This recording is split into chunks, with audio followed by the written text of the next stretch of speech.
The world is a wonderful place with lots of things to see and lots of things to touch and lots of things to smell and lots of things to taste. But there are some things that can make you sick, called poison.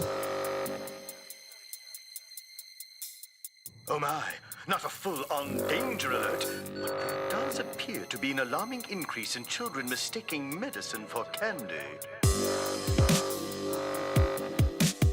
Poison. Poison. Poison.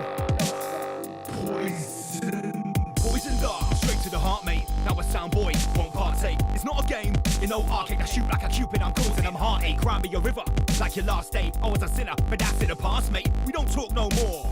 What's going on now? You never wanna parlay. Nothing ventured, nothing gained. No one mentioned, no one named. And I move on the track like a high-speed train that is never derailed by leaf nor rain. Relentless on a long campaign. Darts of fire with a pinpoint aim. My METHOD of delivery to bring you the pain. Poison darts straight to the heart, and this rhythm's gonna tear them apart. Oh, my beats has mastered the craft. Take it back from the end to the start. Poison darts straight to the heart. This rhythm's gonna tear them apart. No one escapes the force of the blast. As above so below, the first shall be last.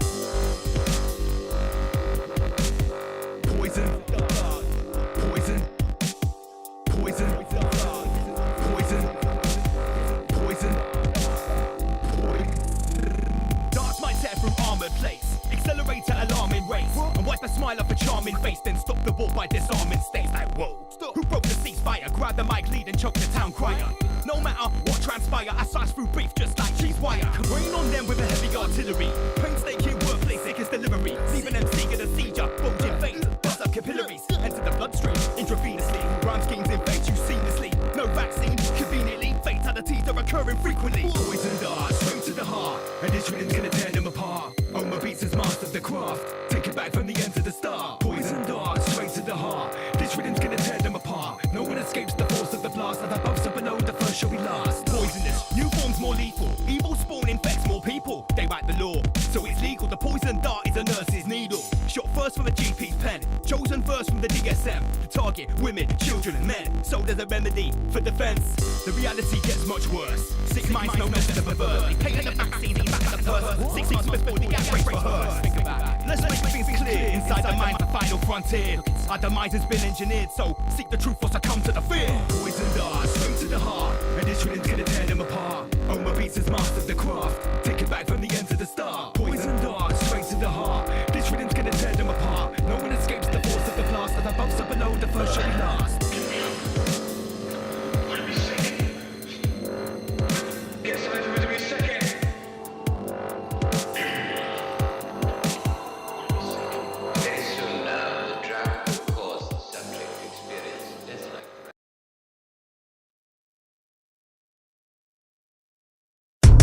How do I put it? It was like, what do you care about them? What do you care about those people? What difference does it make to you? Take care of your own life. Do the best you can for you and your family. What do the rest of the people mean to you? They don't mean anything to you. They're just serfs. They're just people. You know, what's the end goal? The end goal is to get everybody chipped, to control the whole society. They want a one-world government, controlled by them. Everybody has an RFID chip implanted in them. And if you're like me or you, and you're protesting what they're doing, they can just turn off your chip.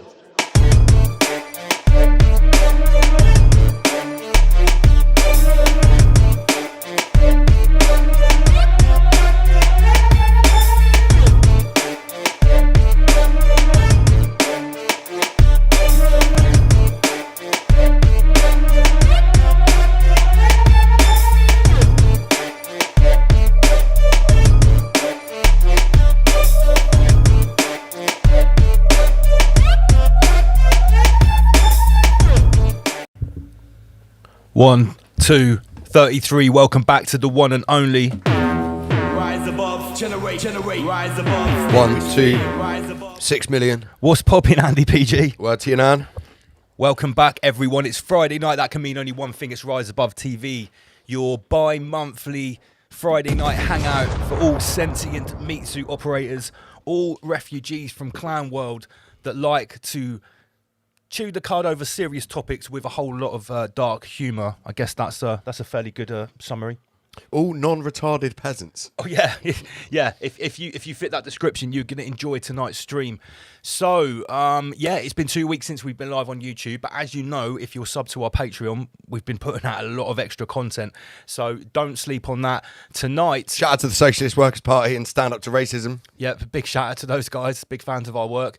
Tonight we have got an awesome guest who's going to be joining us in about 10-15 minutes. Sukh Singh is going to be talking to us about all of the kind of crazy shit that's going on in the UK at the moment. We're going to be speaking to him about his involvement in the Shield. And I believe he's got some stuff to talk about the Constitution of Freemasonry as well. Ooh, spicy. So, yeah, and obviously I've got a slideshow with all the kind of things that you would expect on a Friday night. Andy PG, should we get this the shout out straight away? Yes, do it. Okay, so your other half, Becky S, She's been a busy bee. is releasing a book. Yes, mate. Yeah, it is for clients, not artists. Okay. Okay, so we'll just let Becky explain it. we've got the advert here. Okay. We need some sound there, We Michael. need some sound, that's right. Okay, and I need to unmute Facebook. That would be good too. Unmute that. Throughout that whole time, I've play specialised from in the doing start? cover-ups for people. And I want to help everybody. Let's do that. There we go. So I'm user friendly. Becky S, and I've been tattooing for over 18 years. Throughout that whole time, I've specialised in doing cover-ups for people. And I want to help everybody, but I'm just one person. So this is the best that I can do. The Ultimate Tattoo Guide is filled with 18 years worth of tips, tricks, knowledge, everything that I've ever told a client about getting a good tattoo. So make sure that you aren't booking in your next cover-up. From bold American traditional to intricate dot work, dive into every tattoo style. How they're done, how they age, which one's for you. Thinking about your first ink? I've got prep tips from breathing exercises that keep you chill, to what to wear and what snacks to bring. Scared of the healing process? Don't be. Learn second skin, cling film and dry healing tricks, plus what to do if things go a bit wonky. You got ink you're ready to ditch? Discover laser removal secrets and how killer cover-ups are crafted that can turn regrets into masterpieces. With 50 design elements to inspire your next piece, this book's got it all. Grab your copy of The Ultimate Tattoo Guide today on Amazon and let's make your skin story legendary. Hey tattoo lovers, I'm Becky S. So there you go. So Becky. Lance, just go to your messages quickly. Just Okay, hit up one sec. the last one there. I sent it to you from your own one. Should be top one. That's This it. one here. And then right at the bottom, that's it. Just get that up. Oh, Oh no! What's refresh going it. on? Refresh it. Refresh the screen. There we go. Yeah, just click on that, Michael. So it's available on Amazon. Becky's new book. So Becky S, guys, yeah, BEKI. That's how you spell Becky. ESS. It's available for $16.99 on paperback on Amazon. Or I'm you very proud of her. You can go to beckys.com as well. Yeah, it's on her website. If you want to visit her website. So if you're a fan of the ink, planning to get a new tattoo, or just want to learn more about tattoos, this seems like a great book. Or if you've got a load of shit tattoos, or Yeah. if just one shit tattoo. Yeah, if you've got some tattoos you want to get rid of, make a good Christmas present as well. We like to support the Ramish community. Big shout to Becky S. Go to beckys.com. Right. Okay. What the hell? The fuck is that on your... That is an AI video of my referee friend Andy Albrighton. Wow. He's from bare knuckle boxing, so obviously someone has made that to. Kyle Greaves would look good.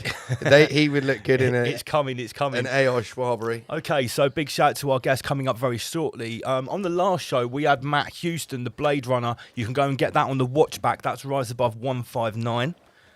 We're on episode 160 tonight, and I need to let everybody know it wouldn't be an episode of Rise Above if we weren't pushing some tickets for one of our physical events where you can come and meet us and maybe enjoy an interesting talk or something as well. Rise Above and Mark Devlin are appearing at the Attic in Southampton, 31st of January 2026. Mark Devlin's going to be doing, an in-depth talk about a cult in the music industry. And what we're going to be talking about, Andy PG? We're going to be talking about our MI33 operations, Michael. We're going to be talking about the covert and overt work we've been doing out in the community, infiltrating people like Stand Up to Racism. And we will be doing more operations in between now and then as well. In fact, we've got some in the pipeline right now. Yes, we have. Both covert and overt. Yes, we have. I believe that's correct, isn't it? Big shout out to AJ as well. So back to the event. Yeah, we're going to be giving you the full scoop on exactly what we've been up to, why we've been infiltrating these groups, why we've been doorstepping them and asking them the difficult questions on camera. And we're going to give you the inside scoop on that in a special presentation at the Attic on the 31st of January 2026. It seems crazy to be saying 2026. And it's obviously like just around the corner now. Do you know what we haven't done? We haven't been interactive yet. We need to say hello to all the community. Big shout out to everyone in the chat. Currently 128 peasants tuned in, guys. Don't forget, share it on your social media, share it to your family, your brother, your nan especially. She's been waiting for it now. We're bi-weekly. Share it to your nan. Why can't I see us? Let's make us big. There we go. Let's say hello to the community. Who's in the chat room? Lord Doobsworth, Pamela Swan. Big shout out to Danny Street, Kelly, Bim Jim. Who else have we got here? Live on a bike. So we've got loads of regulars. We've got some of the original members of the Ramish community there. Scraggly old tramp, I see you there. Big shout out to Pamela Swan. How many people have tuned in? 129, Michael. Oh, come on. Let's get up to at least 250. We've got a really juicy show tonight. Really juicy. So, let me just sort the screen out again. Have you noticed that Restream has changed again?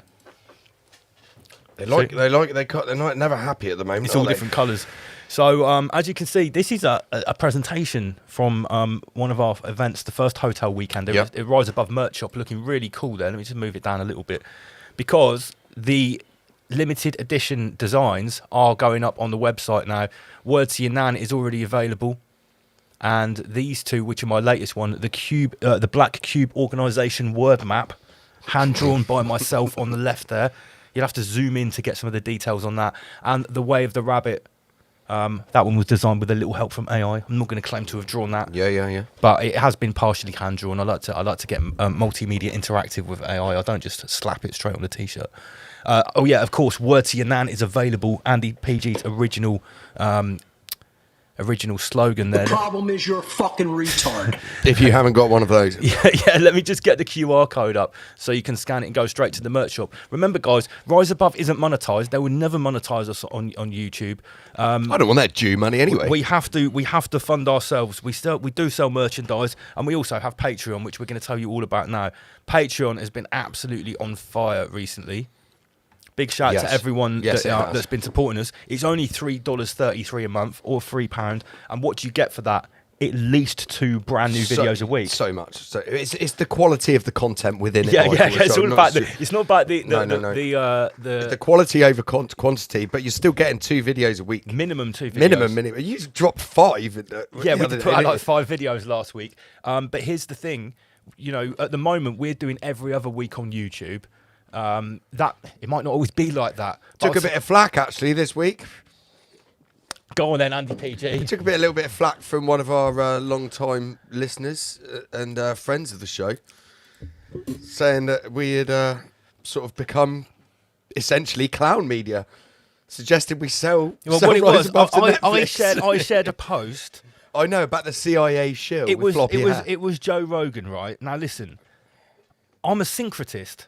I am able to look at the BBC, at Channel 4 News, at Joe Rogan. I can even listen to Tommy Robinson and fucking learn something. That is the art of syncretism. Mate, I sat and listened to Zachariah Stitchin's fucking 3.5, 4-hour lectures, mate. Yeah, but that's just pure lies. Come on, man. That's just pure lies. Yeah? You're not learning anything from Zachariah Stitchin.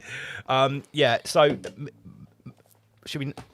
Don't need to name who it was. No, but this person did get my back up a bit. Just a long-time listener of the show. It got my back up a little bit because, look, we've been doing this for 5 years. Thousands of hours we've put into this project.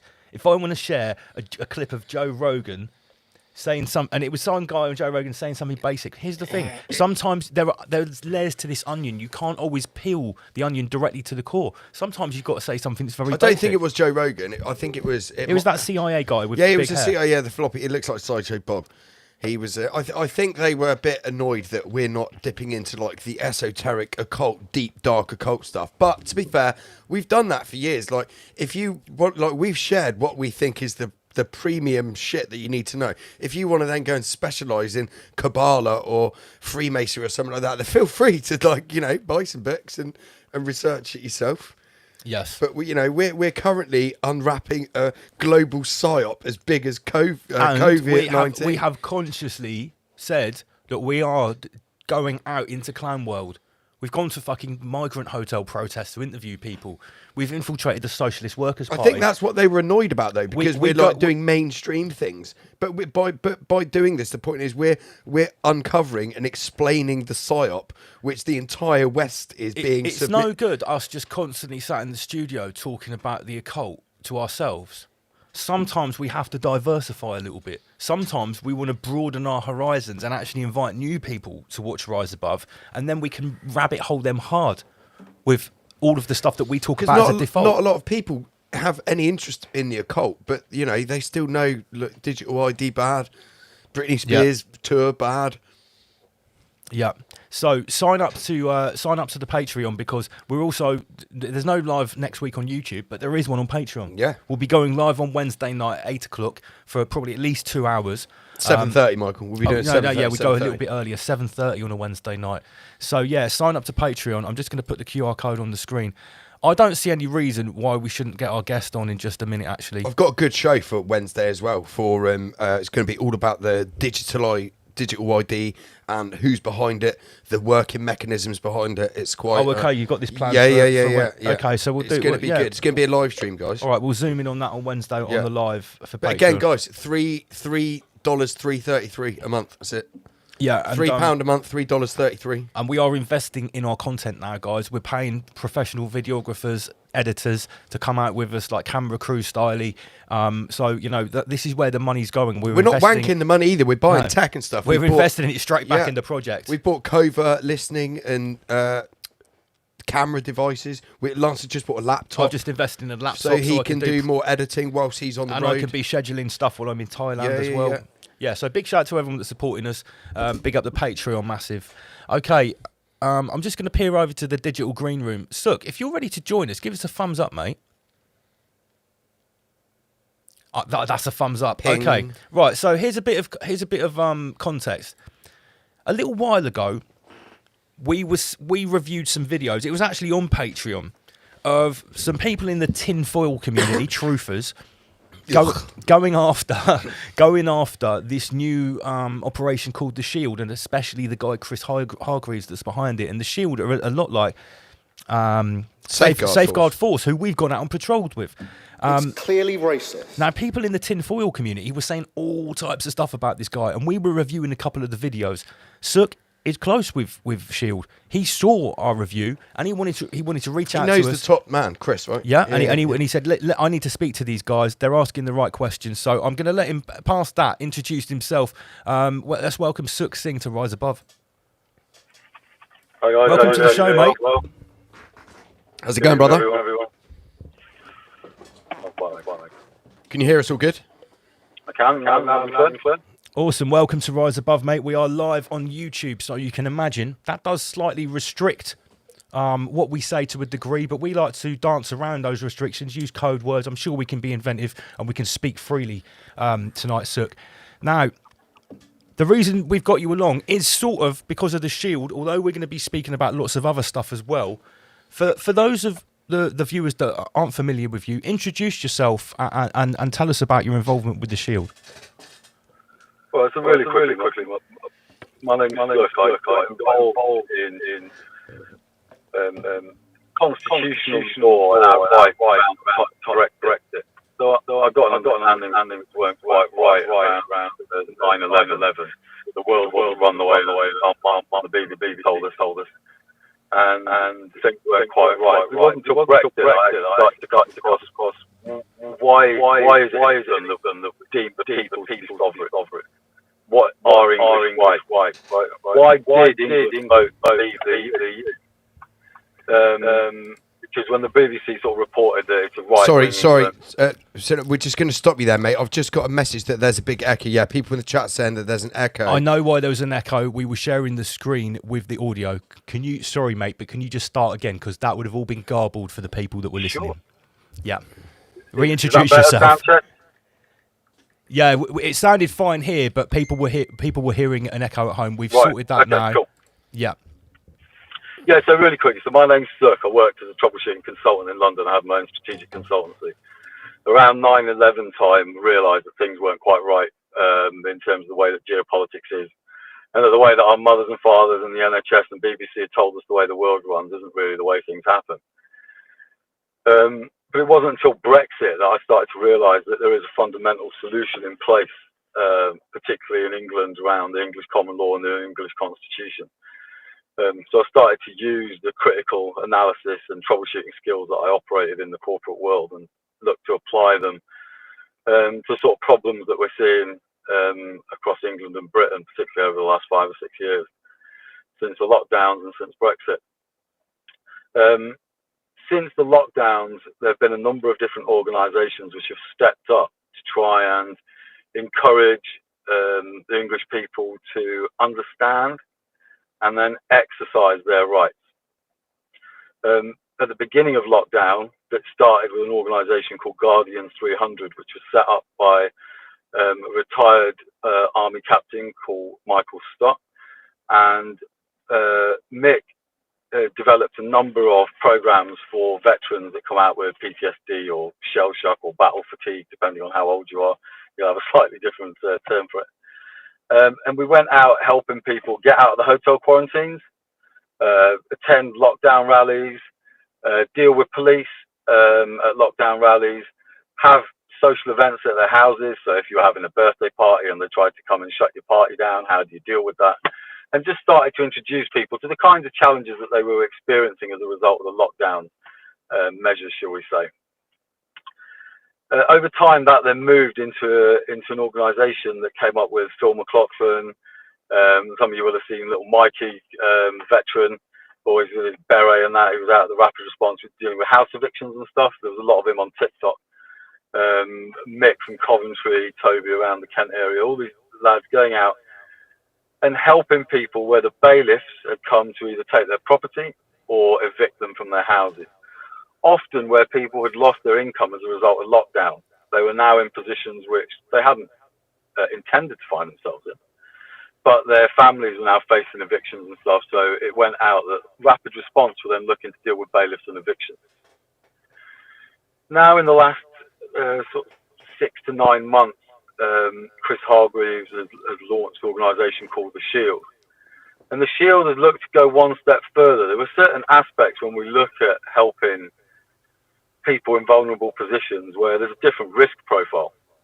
Somebody that's got an eviction or bailiffs coming to the door is very different to females being vulnerable on the street and putting boots on the street as security, as opposed to just dealing with particular rights issues where the establishment come. And that's why I got interested in it, because my main thing is to try and promote the English rights and the English constitution, which in a nutshell state that each individual in England has total autonomy over the decisions over their own body, their own mind, and their own property. Okay, these are the only 3 ways in which an individual or an organisation like the government can attack you.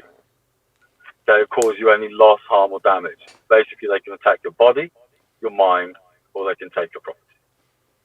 And the English Constitution essentially states that you have total autonomy over these 3 areas of your life, and that no government or individual can interfere with that.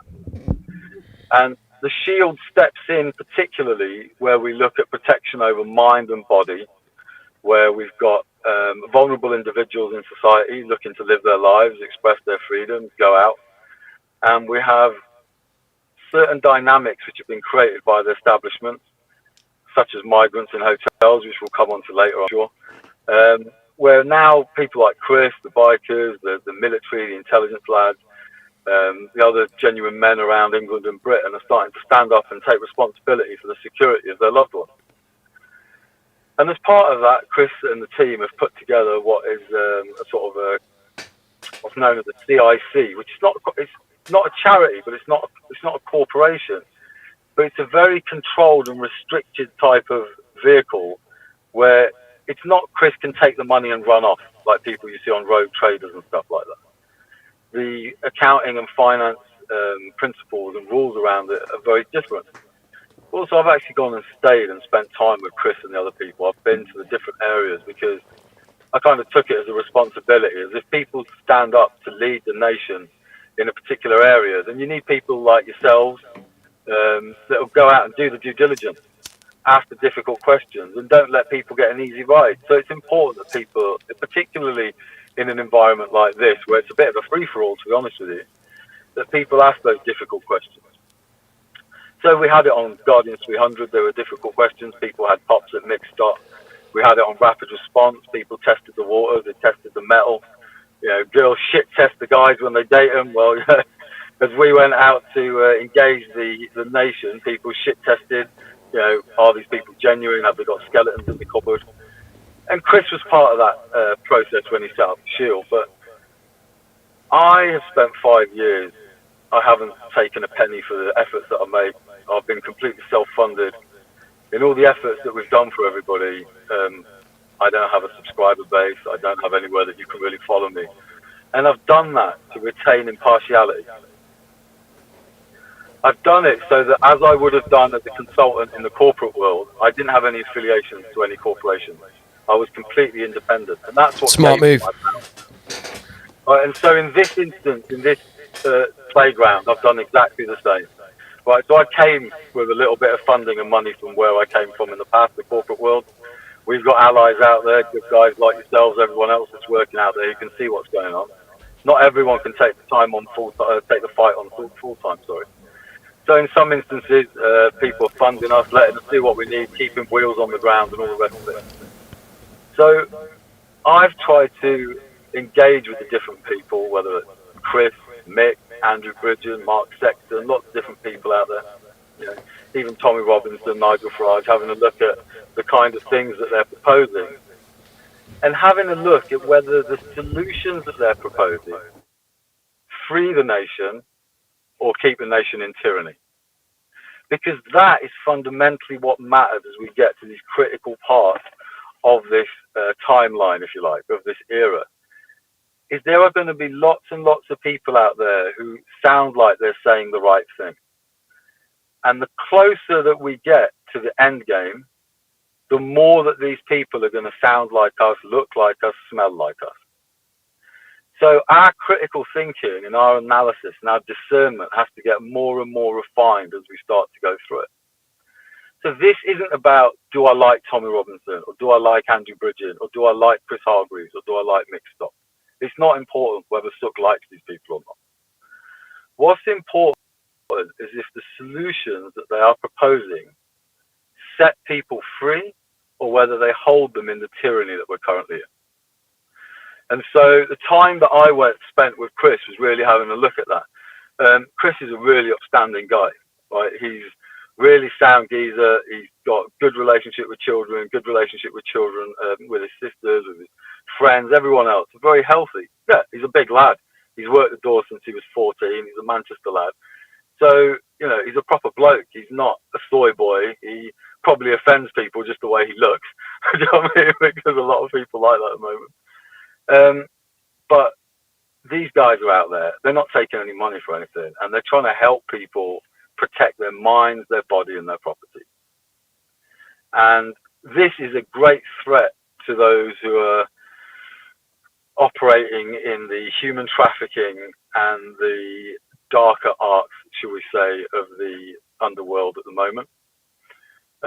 We've seen the Jeffrey Epsteins, we've seen the Prince Andrews, right? We've seen Lord Mountbatten, we've seen Prime Minister Heath, we've seen Jimmy Savile. We're not short of these characters. We know that they exist. We know the circles and the palaces in which they operate in. And so as we start to close the net on these people, we're going to get pushback. And Chris has experienced that. We've experienced that with all of the different groups that we've set up. But I'm here today to answer any questions that anyone's got, either from yourselves or if you're opening it to the public, in terms of how we've moved forward around the English Constitution, around any of the solutions that people are proposing. And also we'll have a look at the oaths and vows that bind us, and that includes the Masonic obligation, if you like, and how I believe that's been corrupted by the darker aspects of Masonry. First of all, I just want to actually point out that you've surprised me a little bit. Rather, you haven't surprised me. You've actually impressed me. Rather than being defensive about some of the attacks on the Shield, what you've sort of said there is you actually invite healthy skepticism.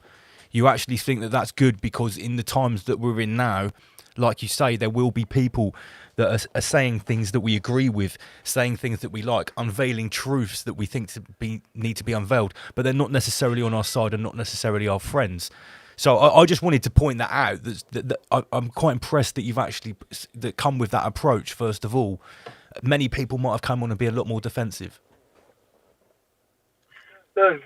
For me, if we're going to build a more open, transparent, abundant world, then we have to operate in that energy up front. That's one of the things I look for. And Chris had that energy. He didn't mind me questioning him. He didn't mind me interrogating him and asking some difficult questions. And face to face as well, you know. And the same for myself. I can only build credibility if I'm open to questions. If you can ask me what you need to ask me, and I can honestly answer those questions, or I can't answer them, and then we go away and find out what it is. But I appreciate that you recognise that approach, and more people. I think we need to have that going forward if we're going to flush out any disingenuous individuals. Sure, and also I do want to start off by saying, you know, the video that I know that you've seen a clip of, we were actually, like I say, reviewing some of were quite outlandish claims about Chris, and there were many of them. We were a little bit unsure ourselves, you know. We were looking at some of the claims thinking, okay, let's take it on board, see where it goes. But since then, we've actually gone out with a local group that are doing something very similar, albeit on a local level in Poole and Bournemouth. They're called Safeguard Force. They've been in the national news. Have you heard of them? I have. I've seen them around. Yeah, I've seen them. They've been going for about 2 months now. Yeah, no, we actually went on their very first patrol the first night they went out. We were invited to as local media. Yeah, we didn't just turn up and No. Now, since then, We didn't just follow them around.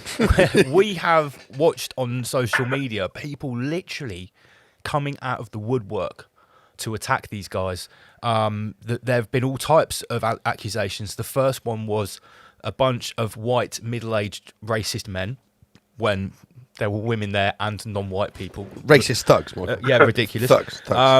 You know, people saying these guys need their, you know, to have their backgrounds checked and stuff like that. One thing I've noticed, Sukh, is that the most, the most intrepid people that are coming after them generally all have one thing in common, and they have a sort of, a left-leaning disposition. To the point where it's physically visible in their appearance. You get what I'm saying? I would argue it goes a little bit deeper than that. It's not just a left wing ideology. It's they, whether they're left wing or what, they want mummy and daddy state to take care of them. Yeah. They see a civilian quote unquote vigilante group as a massive threat to their security because they're, you know, not registered police officers. What is some of the biggest criticism that the Shield has come up against from the public, from the naysayers? What have they tried to tear you guys down with? It's usually personal attacks. I mean, I've not come out with this in public before, but in the last 6 to 9 months, there have been rumours on Underground. So I've homeschooled my lad since he's 11. He's 20 years old now. Clever man. People can see him. Thank you. He's been out and about and he's doing his thing, right? He's bigger than I am and he can punch harder than I can now. Right, but in the last 6 to 9 months, there have been rumours going. People have tried to spread rumours, and what they'll try and do is they'll try and undercut the credibility and stop people from talking to you. So apparently, I sexually abused my son since he was little, and I had to have supervised visitation as a result of it. These are the sorts of things that people have come out with. Now, myself and my son's mother had never been apart for any visitations to occur. I homeschooled the dude from 11 to 20. So these are the types of things that people will try and put out there so that people then don't approach you. People won't come and speak to you, right? Because when someone comes out with dark lies like that, it creates a difficult psychological problem for someone that's then going to try and approach you, right? They've got a big wall that they've got to overcome before they start to talk to a group of people or an individual.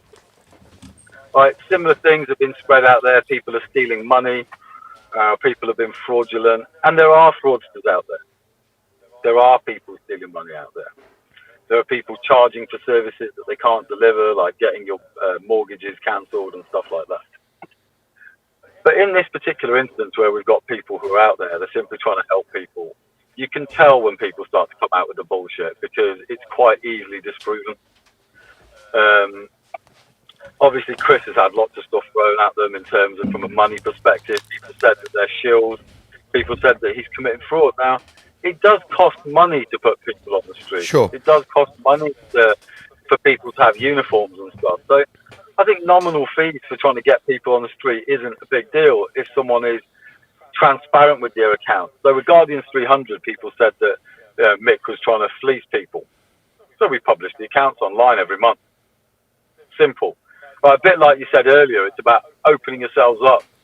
I think part of the problem is, Sukh, is that let's take the police force, right? Let's look at the government police force that we all pay for through the council tax. When do they ever publish their accounts? Like, trust is at an absolute all-time low. All the governments are, overspending, all in debt, trillions and trillions of pounds. But like, it's, the trust is at an all-time low. And I think we'll use the term that is branded by the media, vigilante groups, which they depict people such as Safeguard Force and the Shield as.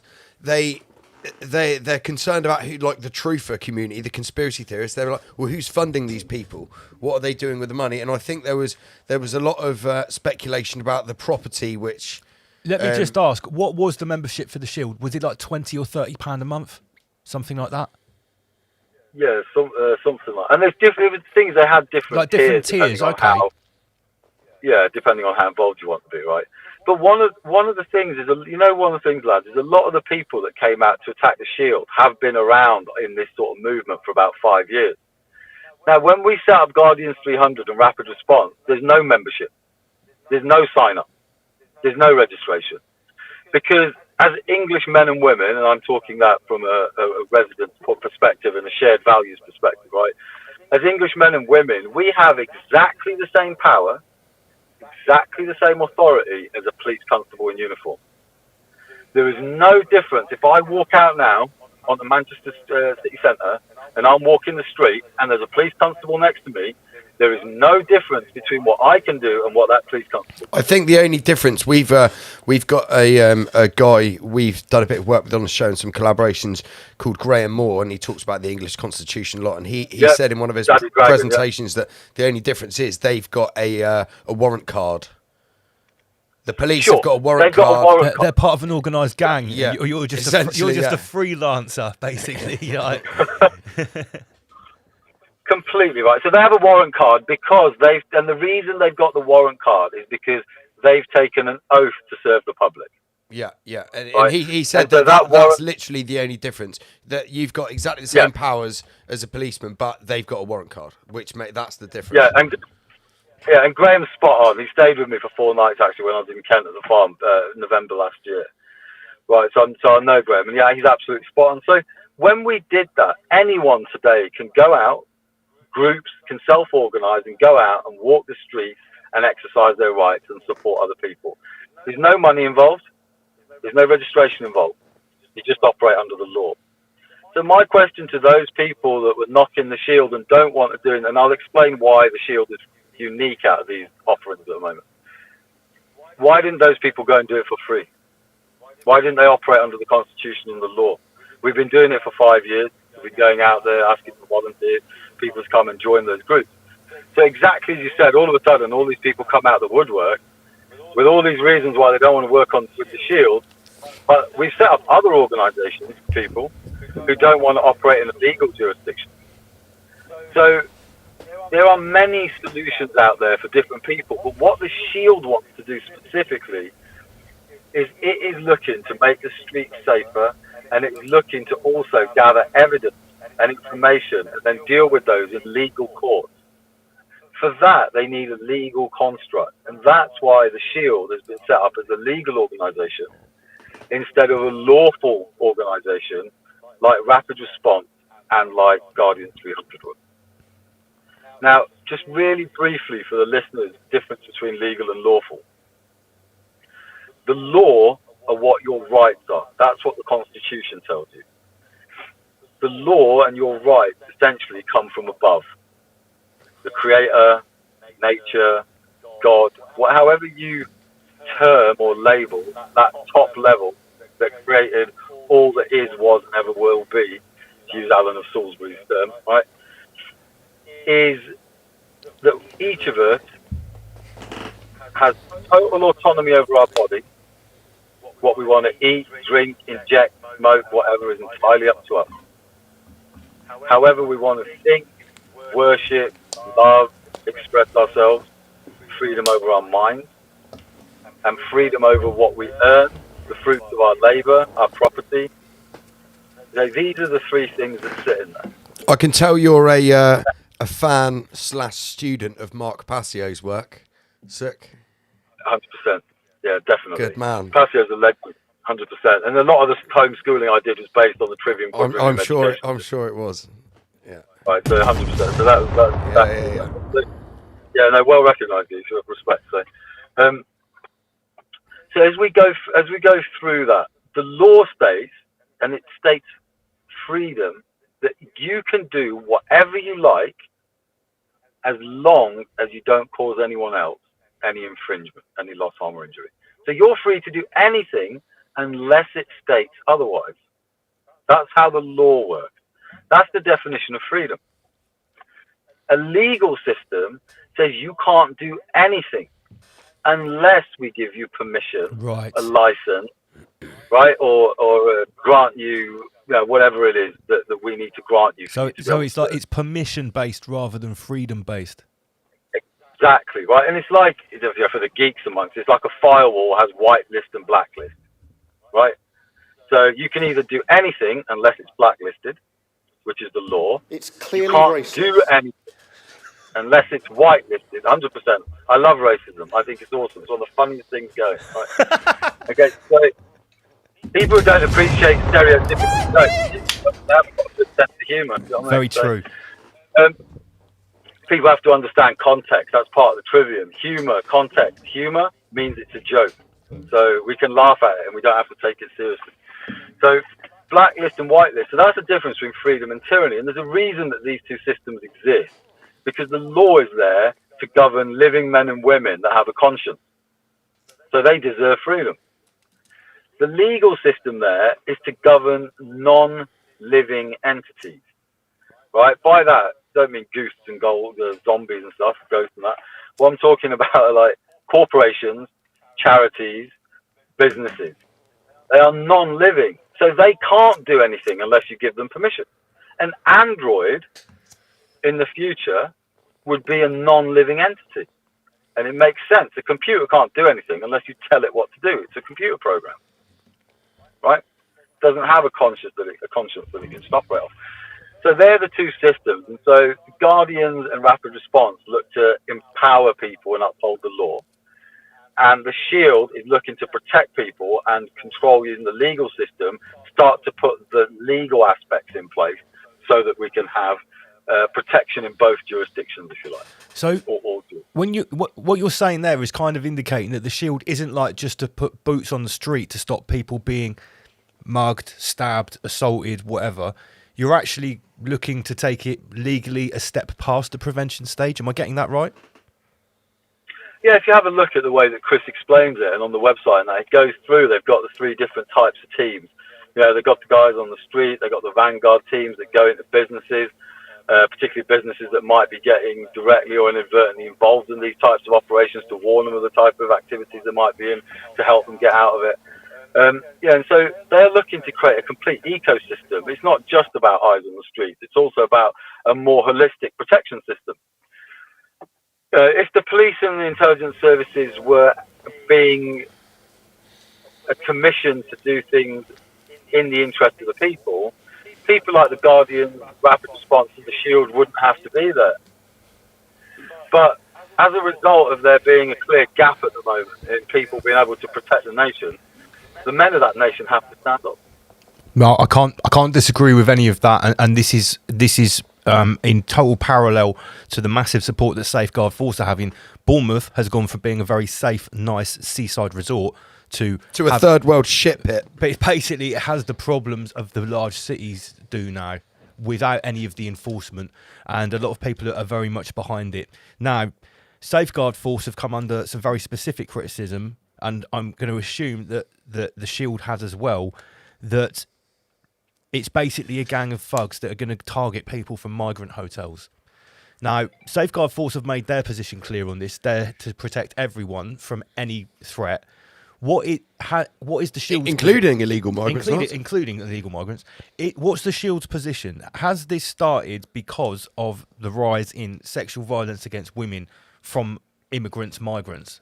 Is that part of the impotence for creating? Is this a response? This is a response to the fact that vulnerable people, women and children, can't walk the streets safely. They haven't been able to walk the streets safely for a number of different threats. The migrants in the hotels have got the headlines at the moment. But before it was the migrants in the hotels, it was the Asian grooming gangs. Right? We also know about the systemic paedophile rings from Buckingham and Westminster Palaces. Okay, we're aware of the fact from people like ex-policeman John Wedger and the other policemen out there that are starting to highlight the paedophilia, Dr. Poulton and the other journalists cover those areas in depth, the kind of problems we have. And let's be honest, in the Victorian times, it wasn't migrant hotels or Asian grooming gangs that were raping the children and putting them in workhouses. So the Shield is there to protect the vulnerable against any nefarious energy or aspects of society that might try and harm them. It's not to do with the migrant hotels solely. I'm quite clearly not Indigenous English, but weaponized immigration needs to be looked at very carefully. People throwing around words like migrant and immigration without qualifying whether this is a weaponization of migration. There we go. Yes. The weaponization of immigration. Right, just like LGBTQ is a weaponization of sexuality. Right, the fiat currency is a weaponization of the monetary system. Yeah, each and every aspect of these things is they've weaponized these terms, and as a result, when people like, and this is where for me the big issues with people like Tommy Robinson, Nigel Farage, Rupert Lowe, and the other guys that stand up, is that they don't come out with the crux of the problem, right? They don't explain that immigration and migration has been weaponized, right? Obviously, throughout society. Well, I think we could go 33 steps further than that and say that the dark occult social engineers, primarily Jewish, are the ones that are actually careful. We're on YouTube. They're actually running this invasion of the West. All right, let's not go 1,000 miles an hour, right? We've covered a lot of stuff there. Let's rewind a little bit. Let me pose it. Let me take what you've just said and pose it into a question to Sukh. Do you see a problem with people waving the Star of David flag at a migrant hotel protest in the UK? Is this? Have you seen this phenomenon? Do you think it's a problem? Do you see any irony in this? The Zionist flag being flown anywhere is a negative sign, because what it shows is that people haven't understood that Zionism is the real enemy of the Jews. Okay, Zionism is the shadow of Judaism, just as Al Qaeda and ISIS are the shadow of Islam, and the KKK is the shadow of Christianity. Each of these faiths has a shadow side, and the Star of David being flown anywhere is an abomination to Judaism and is an abomination to freedom, as is any of the flags, as far as I'm concerned, that were forged after World War II under the UN, because they're not natural countries. India's not a natural country. India, Pakistan, Saudi Arabia, Kenya, Iran, Iraq, all these countries whose borders were drawn by empire. The issue is, though, I think the issue is that Israel was created not by spilling blood on borders.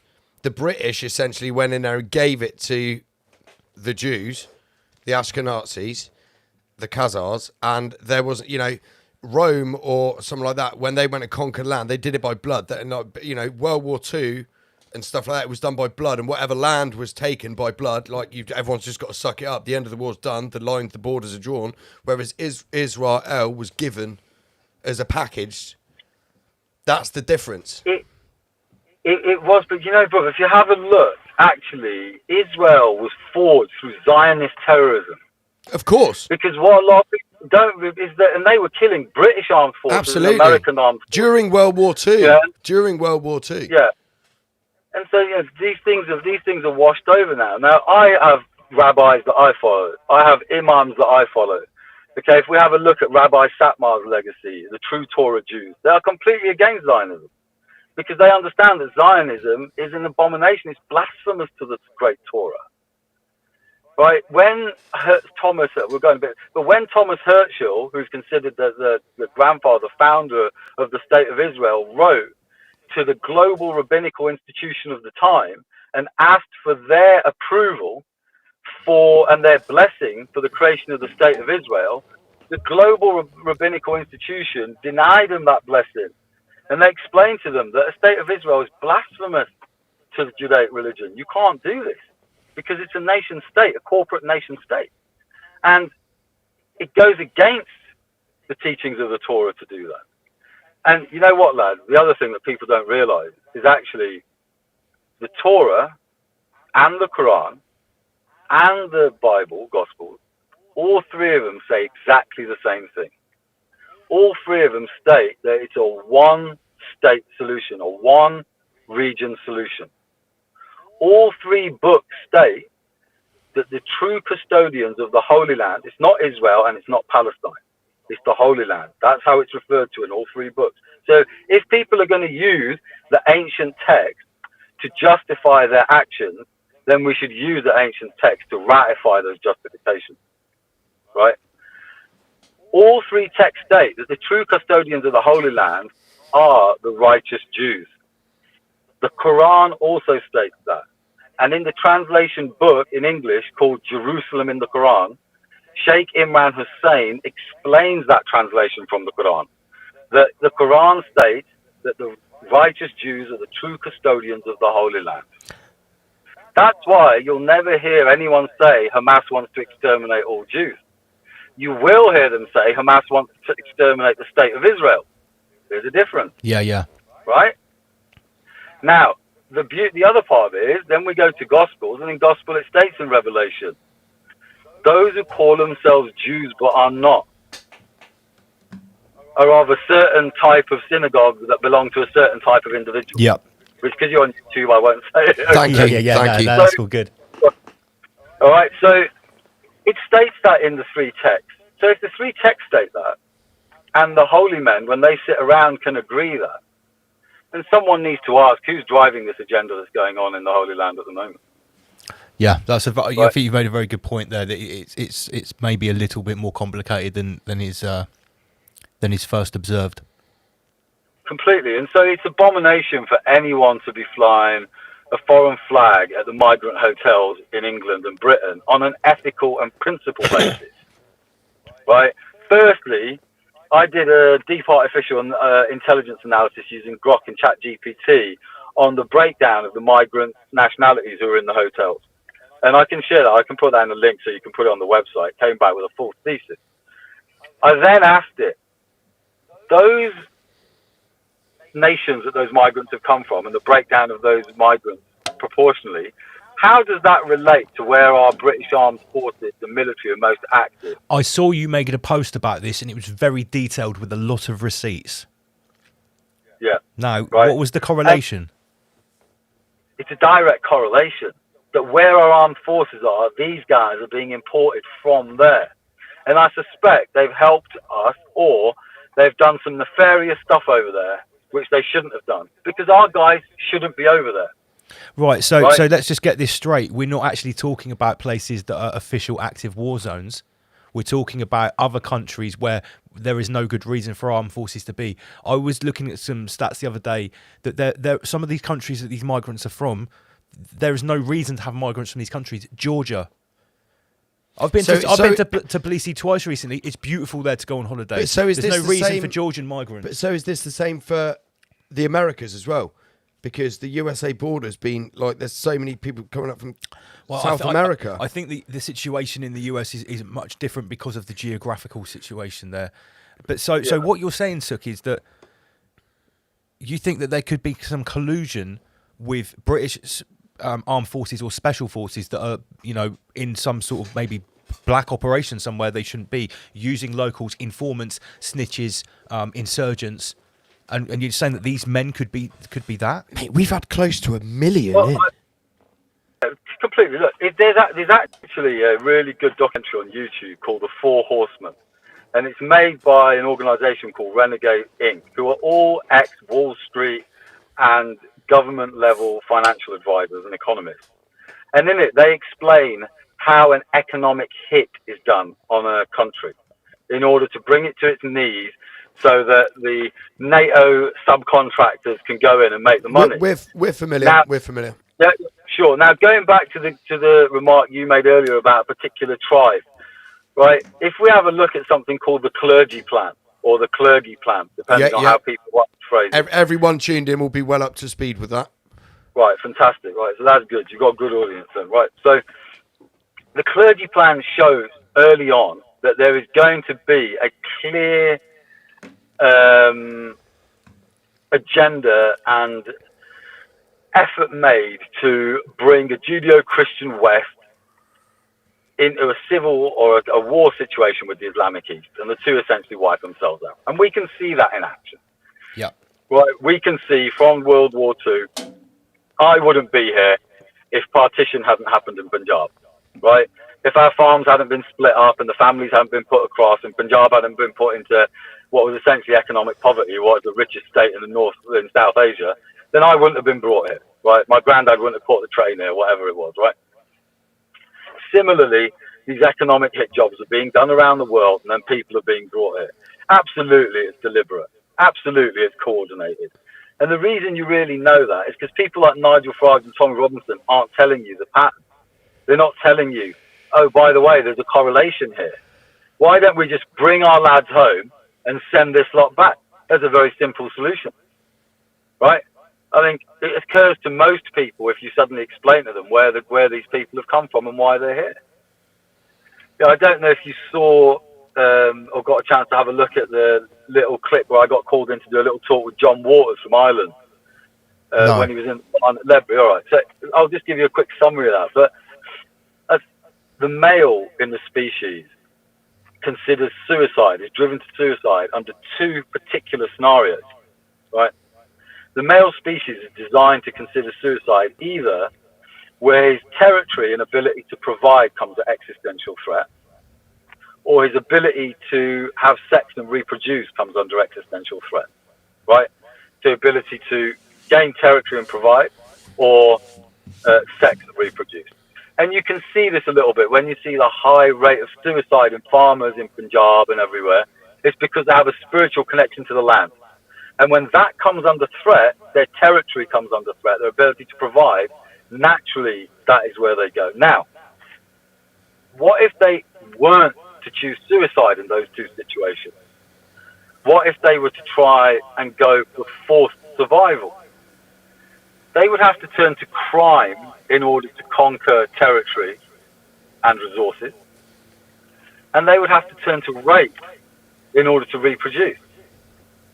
So I'm asking people at an objective level, how intelligent is it to bring such a number of individuals who can't speak a language, who can't connect, who can't get jobs, who can't establish themselves, to put them in a country like this and allow them to be put in these positions?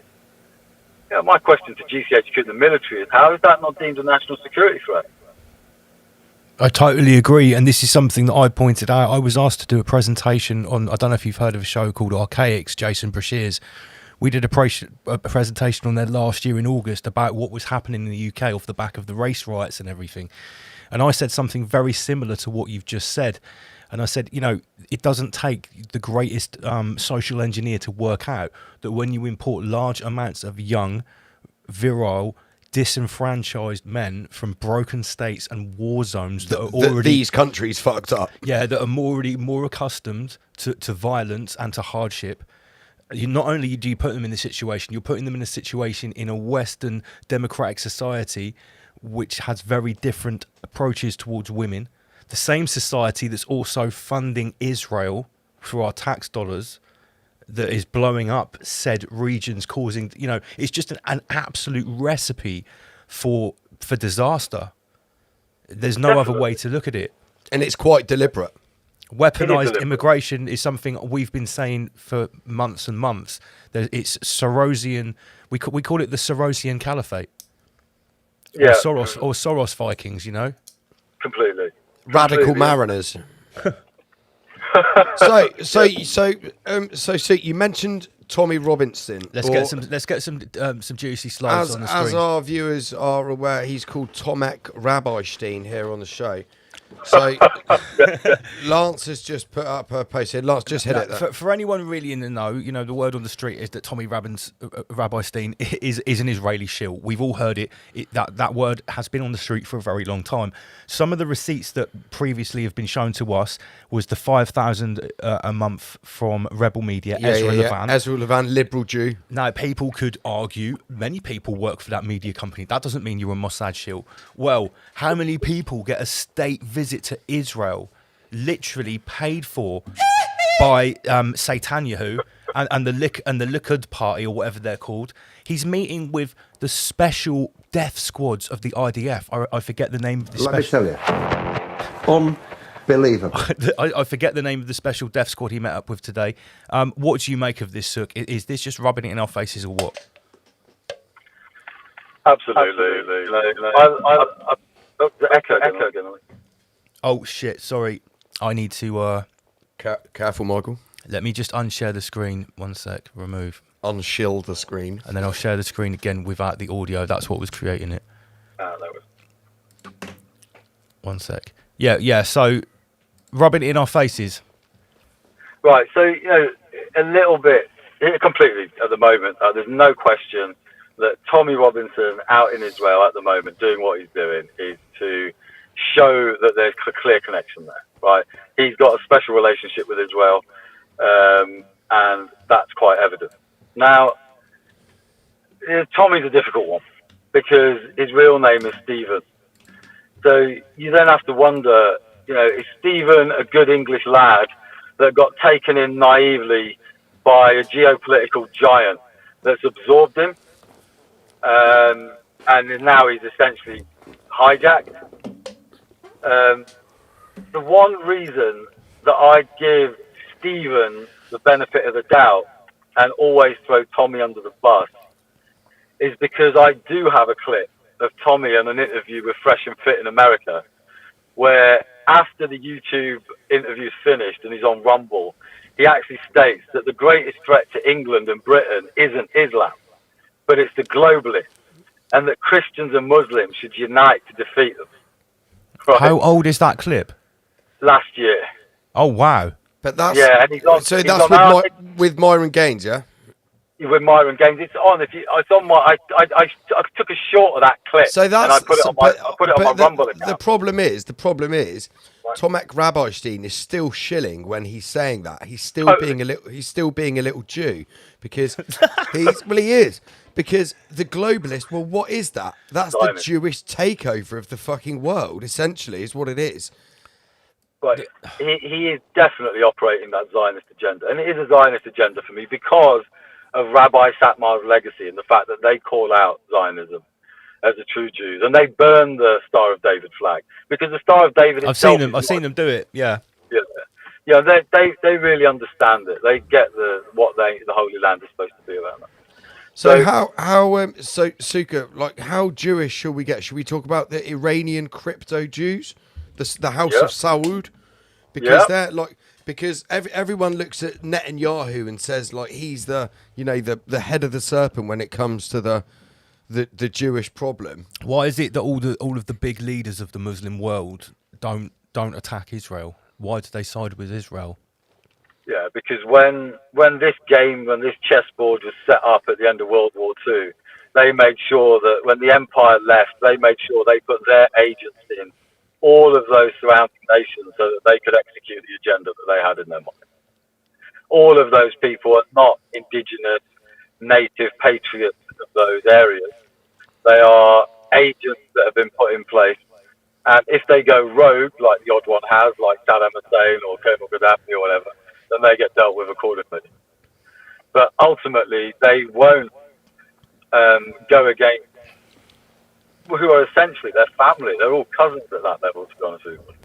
Don't you find it interesting, Sukh, that just before, well, I think it was like 2019, actually, just as the Soviet Union took power, the House of Saud seemed to have that like monumental shake-up where they, like, loads of members got kidnapped, they disappeared, loads of new members stepped in, and not really an awful lot of it was said about it. I think that's when that journalist got chopped up as well. That's right. Yeah, What's his name? Jamal That's Khashoggi. it, Jamal Khashoggi, that's right. He just basically he was at an embassy minding his own business. Well, he wasn't minding his own business, he was doing something, got pulled into a room and basically got turned into sushi. I wonder... Turned into hummus. It makes me wonder if that shake-up was... if that shake-up was some kind of precursor for these Abraham Accords that Trump has been so instrumental in fulfilling, which has happened in the last 2 years, 18 months, where basically the whole of the Arab and Islamic world is sort of getting schwabbed into this one thing, and it looks like it's going to get merged with the Catholic Church at some point. Are you down with this line of thought? Yeah, I'll answer that question if you just give me 10 seconds. I just need to pop outside the car for 2 minutes. They've already... No problem, we'll just do a little advert. They've already crept into the Vatican. Have you seen that? Yeah. They've got their own prayer room in the fucking Vatican. I've got the slides here. Have I dropped it too early? Sorry, No, Michael. it's okay. We're talking about it right now. They've literally got their own prayer room for Islam inside the Vatican. Literally, yeah. Catholicism is cucking itself hard. Could you imagine the Knights Templar? It would be turning in their fucking graves. This is probably directly above the grave of the Knights directly, Templar. Michael. So this is insanity. It's probably directly above some kind of bones from Jesus. Big shout to everyone tuning in. They've got down there in the vaults. Big shout to King of Sting. Let me just put his comment on the screen, Dewsbury. Can you, if you're enjoying the show so far, can we have some explosions and some flames in the chat? So, what's this all about? This is insanity. The world has gone mad. It really should have been Cardinal Sarah who was elected Pope. It sounds like it should have been Kamala. Cardinal Sarah. Sarah, the name Sarah. It's just another Jew. But that's not the same person here, is it? What was that? Maybe they're going to have a female Pope? Yes, mate. Fucking hell. A Jewish female Pope, Michael. A lesbian too. The Vatican builds a prayer room for Muslim visitors inside the library. Imagine going to like a mosque in like Iran and there being like a Catholic prayer room. I doubt it. No chance. The world's first lesbian bishop calls for the church to remove crosses. No way. This has got to be bullshit. No, mate. It's to install Muslim prayer space. No way the Archbishop of Canterbury is going to be asking them to remove crosses. This has got to be a wonder. Michael, have you got anything about the cathedral? No. In this one, no. That's on our one of our Patreon slides. I can't remember which. It's like the top cathedral has been fucking graffito tagged. Oh no, they've got graffiti inside. For diversity and inclusion. Or something. To represent different ethnic cultures. They've basically graffitied like 1,000-year-old building. The Hagia Sophia Cathedral, the Hagia Sophia Mosque in Istanbul. No, this is inside a cathedral in the UK. I'll ping it over. In the UK, I think it's St. Paul's. It's a cathedral. It's something big. It's like a proper, It's not a... Right, let's go back to Tom McRabbistein. So, do you think this guy is a genuine person, or do you think he's an actor? Because people have varying views on him. You know, some people that watch the show still think this guy's a fucking hero. They don't get why we go on about him. Some people think he's a completely fabricated, false actor. The problem is you're fucking retard. Think? Well, to understand the story of Tommy Robins, we have to understand why the EDL was set up and why the BNP was split in two. Right, because that's really where Tommy stems from. Nick Griffin, who sort of operates the main part of the BNP and stuff, has always been he's one of my favourites. Yeah. So he comes out. He's explained about the clergy plan. Yeah, he's actually stood up, I think, in Brussels and spoken about it. Yeah, he's a legend. He was talking about the grooming gang. He was talking about the grooming gangs way before Tomek Rabinstein It's ever crazy, was. Sukh, because I'm in my early 40s. So when Nick Griffin was around, I was a little kid, and all I remember before about a couple of months ago, where you showed me him again, I remember my memories of Nick Griffin: a proper racist, hates blacks, hates Asians, very nasty, very racist. And he was like, "We need to do a whole evening where we review Nick Griffin videos." I was like, "Are you fucking joking? No way!" And then I watched it, and I was like, "Wait a minute." I literally I watched and read everything I could get my hands on about Nick Griffin, right? And the story is, right, Tommy Robinson is classed and portrayed exactly the same as Nick Griffin was, right? But the problem, I think, Tommy Robinson is a Jewish construct in response to Nick Griffin, because Nick Griffin wasn't able to actually be controlled, right? And they've put out a Tommy Robinson who's speaking some of Nick Griffin's truths, to some of the stuff he was saying, but he's swaying it in a certain direction and not getting to the nuts and bolts of it. That's what I think is going on. You almost hit a nail bang on the head, because what happened was Mossad, essentially an Israeli unit, asked Nick Griffin and tried to fund them to tell him to stop talking about the clergy plan and central banking and focus on Islam and Islamophobia. Nick refused to sell his soul to the devil. Yeah. Right, just to repeat that, Nick Griffin refused to sell his soul to the devil because he's a proper English patriot. Whoa. Right? Tommy... I fucking told you, mate. Tommy took the money, set up EDL, and from there we've had this whole Islamophobia, anti-Islamic thing. Now, it's quite clear that there are nefarious parts of all tribes. And if you import the nefarious parts of a certain tribe into one area, you're going to have a problem, right? I know that in Luton and Bedford, there are problems with certain tribes. I've got Sikh mates that were brought up there, same age as we are, early to mid-40s, right? And we know that. But from the same tribe, there were also people who saved them when those people were doing that nefarious stuff. Sukh, when you talk about tribes, right?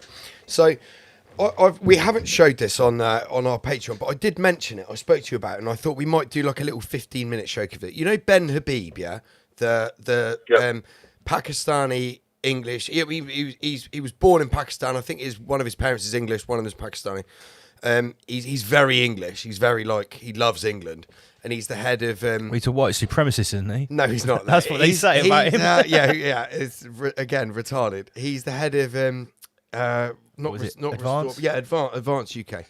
He said that because he's been to Pakistan, obviously, that's like where he was born and stuff. He said that the people we're importing, these tribes, maybe some of the tribes, they're from the fucking dregs. Like the real, in the isolated mountainous regions where there's maybe not anyone to fuck but your sister for another 33 miles. So he said, these are some of the people with these more extreme ideologies and things that they would be willing to do that the normal Western person brought up in a Christian nation just wouldn't even fucking dream of. That's some of the people that we're importing, along with terrorists and people like that. To be honest, if decent people brought up in any society wouldn't operate like that. If I to try and take the emotion out of it, if we go back 300 years, right, the Mughal Empire was in control in India, right, and they were cutting out the hearts of the children and feeding them to the parents of the Sikhs. That's how they try to force them to convert, right? That's reasonably gruesome, right? At the same time, there were Muslims putting their lives on the line to save those children from their very invaders. So there's always people from all tribes who are complete tossers, and then you get complete gems as well. Right? Nature always puts good hearts and dark hearts in the same family, the same tribe, the same organisation. It's one of the big things online at the moment. Knights Templars are starting to get a lot of following now, which is fantastic if it's the true principles of the Knights Templar, as per the greatest knight that ever lived, Sir William Marshall, who's buried at Temple in London. Right, who held the Rochester Castle, right, against the tyranny of the Pope and the rest of them. I think it's about 1257. You have watch Ironclad, you'll see the bits on them. But the problem is that I've seen memes saying, "Oh, the last time Muslims tried to conquer Europe." I got a reverb again, actually, lads. I can hear. I don't know if you can. last time they tried to conquer, Vlad the Impaler impaled them all. But that's not a true account of history, right? The Knights Templars, when they were under true leadership, were loyal to the Creator. The Nizari Ismailis, also known as their Shashins, or what you call like the Islamic Knights Templars, when they were under true leadership, they were loyal to the Creator. When both sects were under nefarious leadership, they were loyal to Satan or the devil or the dark forces, however you want to word it. The notion that one tribe or another tribe have always been holy and righteous is complete bullshit. Sorry, I'm not allowed to swear. I'll say it again. But No, you it's are. We encourage that here. No, swearing's all right. You guys.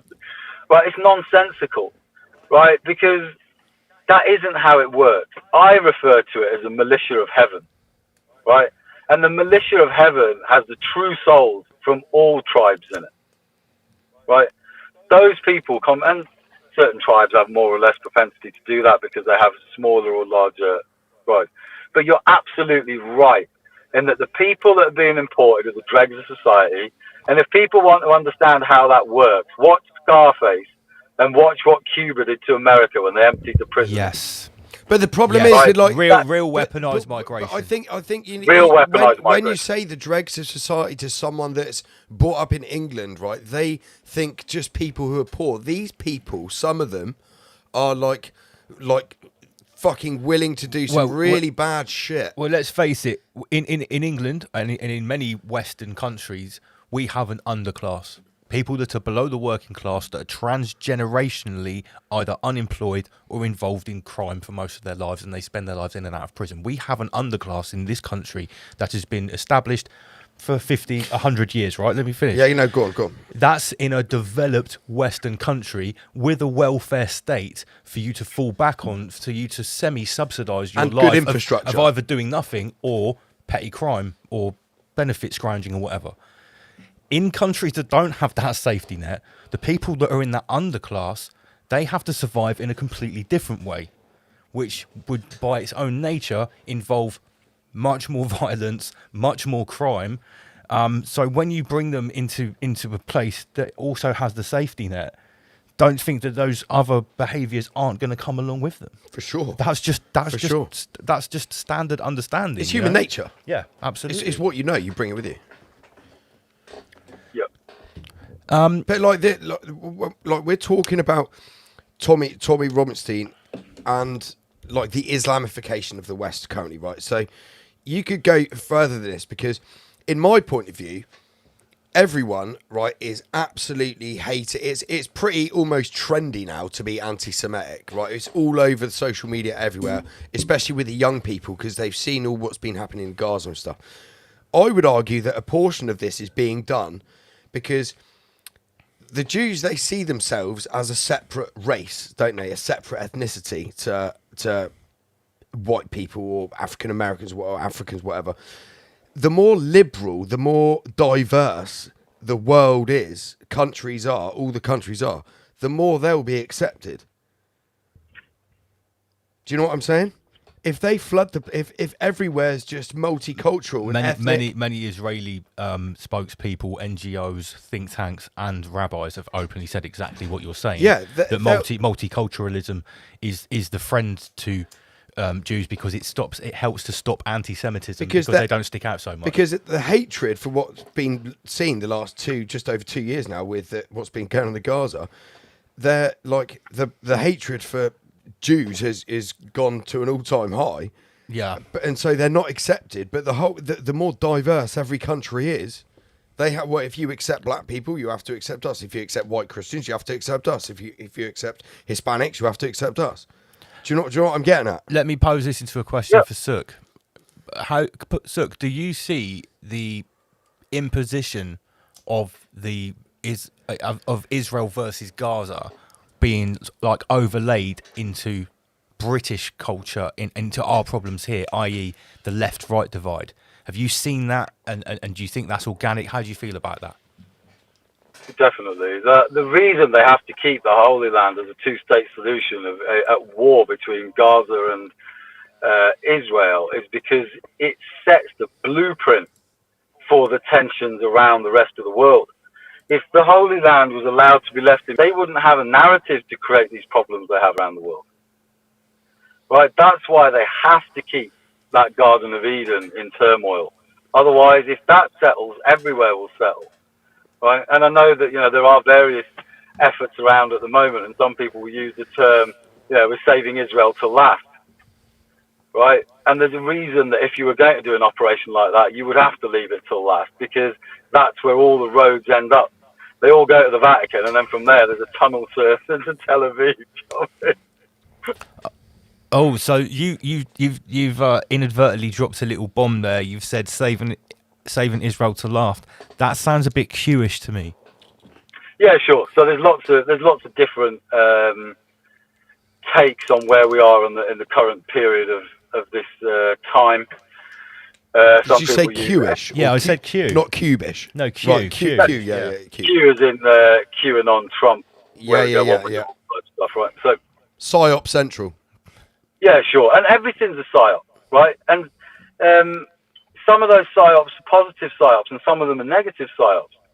They're just like those good guys like us that are working in intelligence. There's good guys like us working in military. We're not the only ones out there, and they're doing stuff, and they're making things happen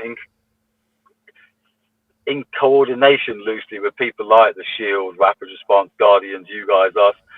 Slowly, everyone's nudging this forward. And that's why it's difficult at this point in time, because there are a lot of people, I believe, that look like shills that will end up being on our side.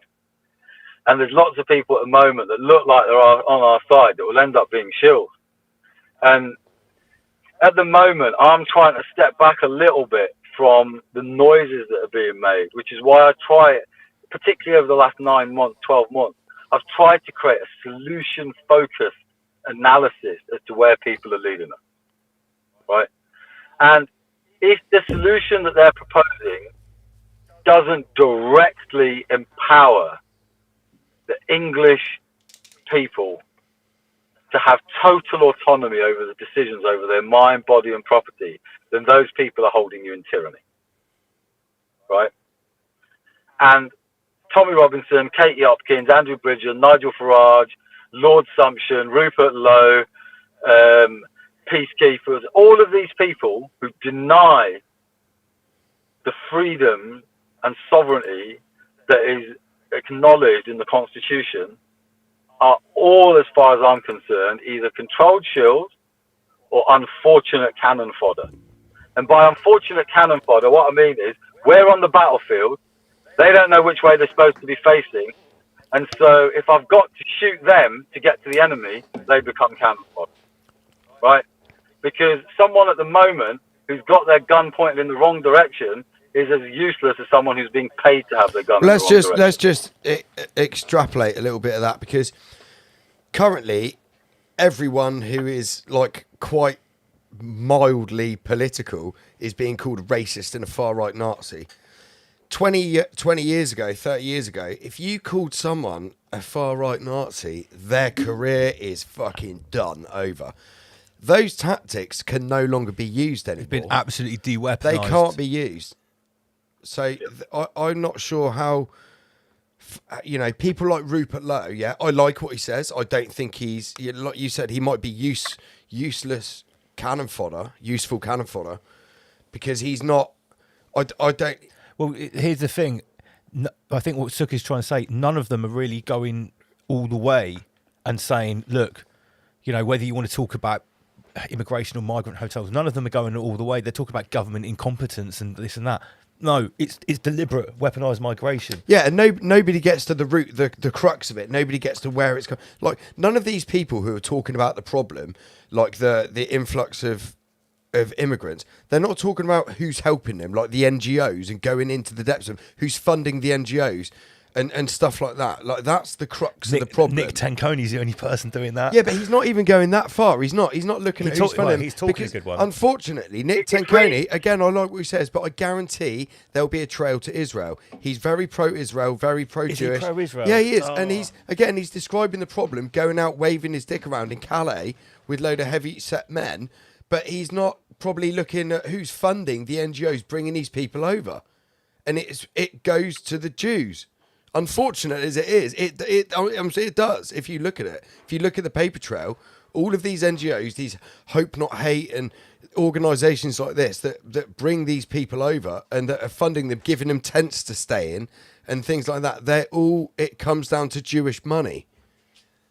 Yeah, it is the state of Israel. And then you've got people like Tommy going around spouting about the problem, and he's funded by exactly the same people. Yeah, totally. And if I can try and explain 2 examples of what I mean when I say that they don't come out with the full truth, right? First, I'm going to use Nigel Farage and Brexit. Then I'm going to use Andrew Bridgen and the current situation, just as 2 examples of where people will feel Nigel Farage was pro-Brexit and was obviously trying to help there, and Andrew Bridgen is now trying to help resolve the vaccine problem. So both of these guys look like strong contenders for people that are on our side, right? Nigel Farage at no point during the Brexit campaign explained that in 1972, Lord Kilmer wrote to Prime Minister Heath and told him that if he signed the ECC, it would amount to treason, right? The government classified document, FCO 301048, that's Foxtrot Charlie Oscar 301048. If you do a Google on that, you'll see the government classified document that has the evidence in it to prove that we never joined the EU. What? Because if I come to house sit your house because you've gone on holiday, can I sell your house? No. Can the caretaker sell the school? No. Can the manager of McDonald's sell McDonald's? So you're saying that absolutely just on a basic fundamental level, that whatever the sitting government was had no legal right to sign anything as massive as like, govern me harder, daddy. Here you go, Europe. It's up to you. Complete. No one, not monarchs, nothing, nobody has the right to sign away your rights as an Englishman to a foreign power. That is an act of high treason and an act of war against the people of England. That is constitutional law. That's not me making it up. That's how it is. And the proof of that then was repeated in February 2001 when Lord Ashbourne, with 40 peers, wrote to the Queen's Secretary and told them that she needed to prevent Parliament from signing the Treaty of Nice later that year because it would amount to treason because it was handing English rights to a foreign power, Brussels. On the 23rd of March 2001, the Queen's Secretary responded, and I have the full transcript of this. It's in the notice that I send to the establishment when I'm challenging them, the government and that, to prove they have no authority. And they've never been able to rebut it. It's been 6 years, right? And it basically stated there that the Queen is going to she's going to go with Parliament. Now, the monarch's role in England is only one purpose. The monarch's role in England is to ensure that Parliament does not do anything or pass anything that infringes on your rights as English men and women. That's it. There's no other purpose. It's not to bring tourists in or to look fancy or to be traditional. It's none of that nonsense. The only thing it is to ensure that the Constitution is upheld. And that monarch is considered the first amongst peers, right? That's how it's supposed to work. Now, if Brexit had a campaign where the people were had explained to them that in England, your rights cannot be removed. Doesn't matter which monarch comes into power. Doesn't matter which government comes into power.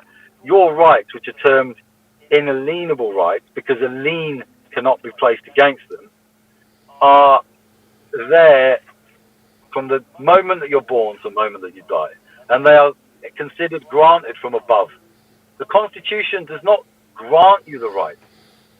A Constitution simply acknowledges the rights you have as a basis of the fact that your blood flows and your flesh lives. That's it. And the Constitution acknowledges that, right?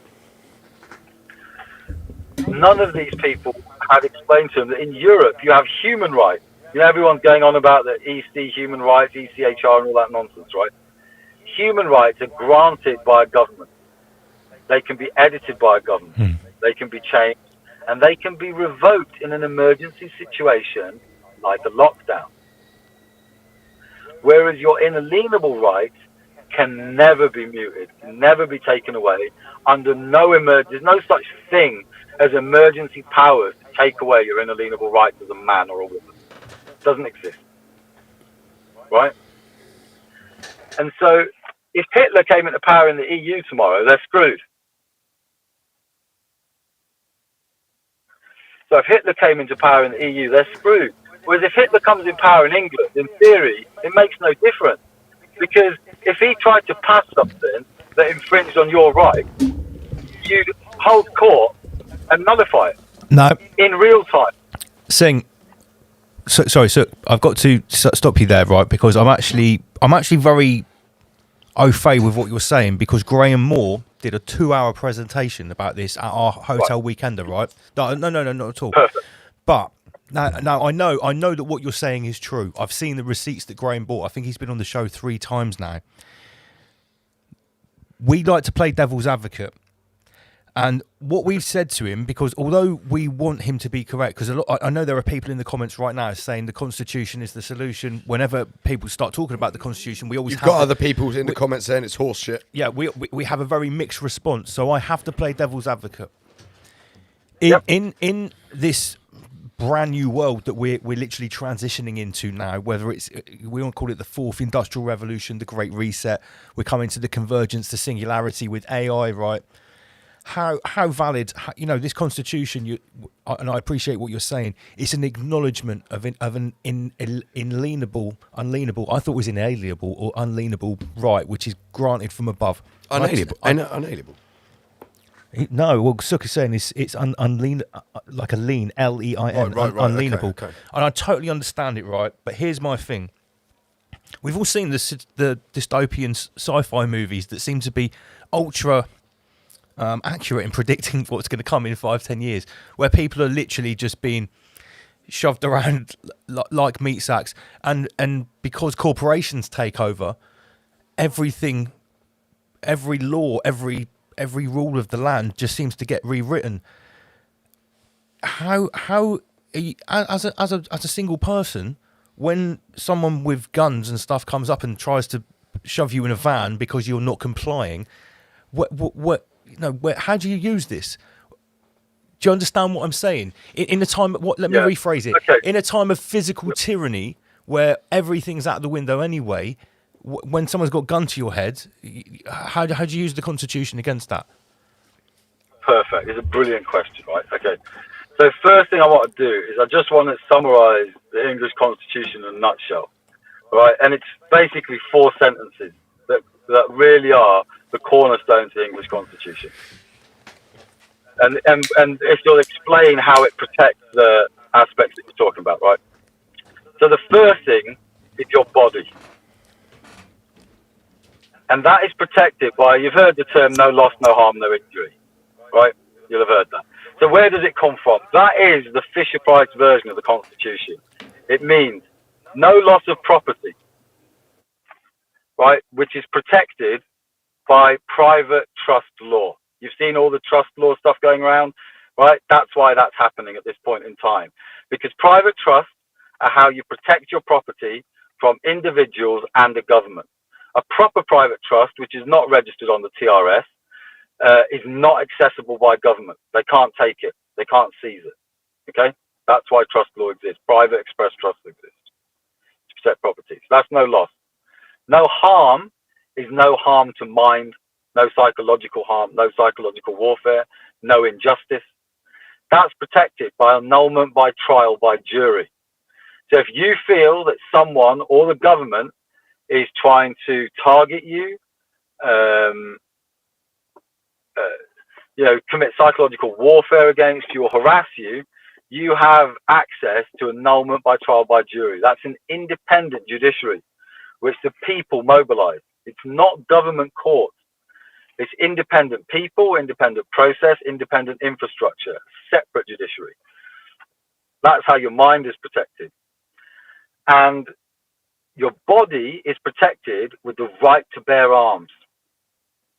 Okay?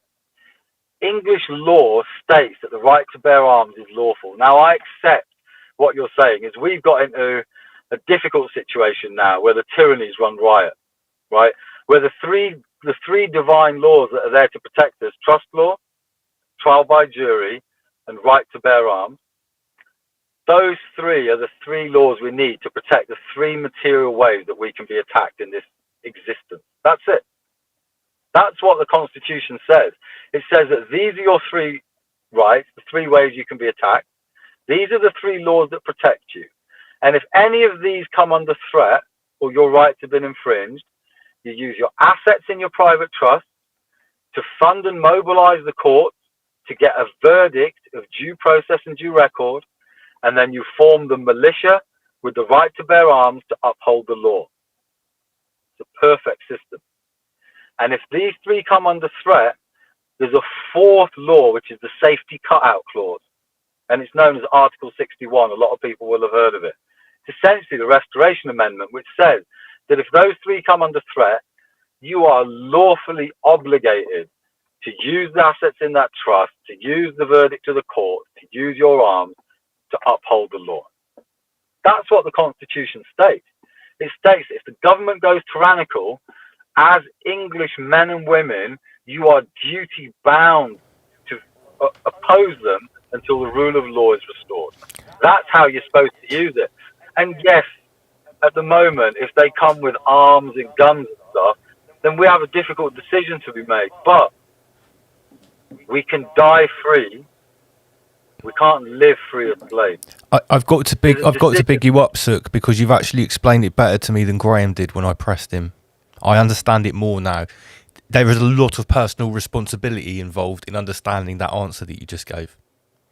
And I think everyone that's thinking it's not viable, it's not realistic, there's a lot of responsibility in it. And there's a lot of work involved in it. Definitely, because sovereignty is responsibility, right? If we're going to take and you've hit the nail on the head. I want total autonomy over what I eat, drink, smoke, inject, whatever I choose to do. I want those decisions over my body. I want the decision to love how I want to love, worship who I want to worship. But some people, the idea of having to make those decisions frightens them. And that brings us back to people that want mummy and daddy state to take care of them.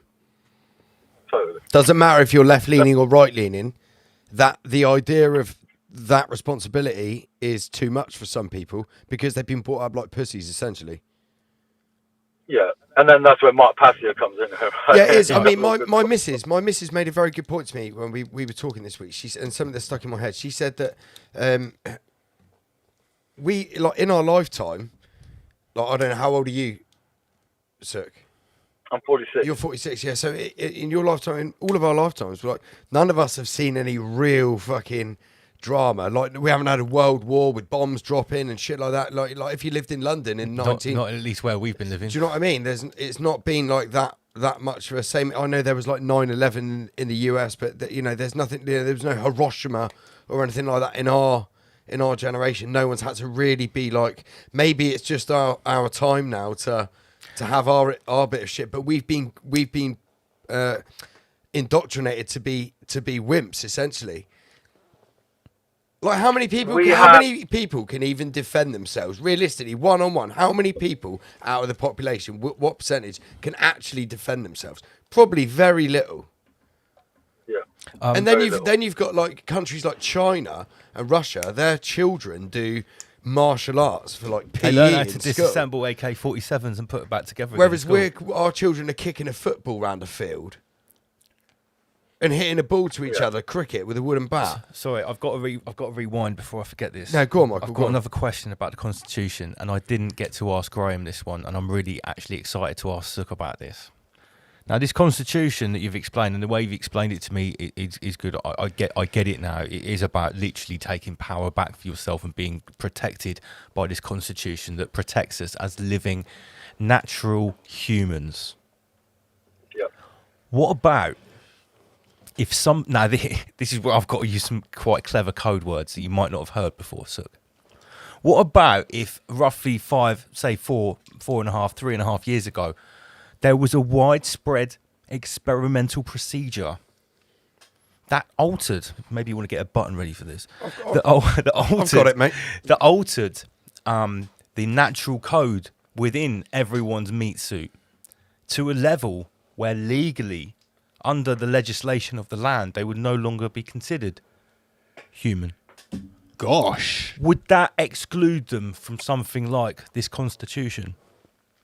Oh my! Do you see where I'm going with this? Yep, 100%. So in the law, you are innocent or guilty based on your intent and your consent, right? So an individual that can't consent to something can't be guilty of it, right? And Mark Passio goes through the difference between nescience and ignorance, right? When he talks about it. Where nescience means you genuinely clueless and didn't know, and ignorant means you were made aware of something and then chose to ignore it. Willingly. Right? Willingly, exactly. That's why ignorance is no defense in the court of law, right? Because you were told and you chose to ignore it willingly. Whereas nescience would be a defense in the court of law, because if you didn't know genuinely, you didn't know. So in a situation where someone is claiming, well, that person's not human anymore, there's a compassion piece for those of us who are fully functional, shall we say, and fully cognitive in a natural operating dynamic. And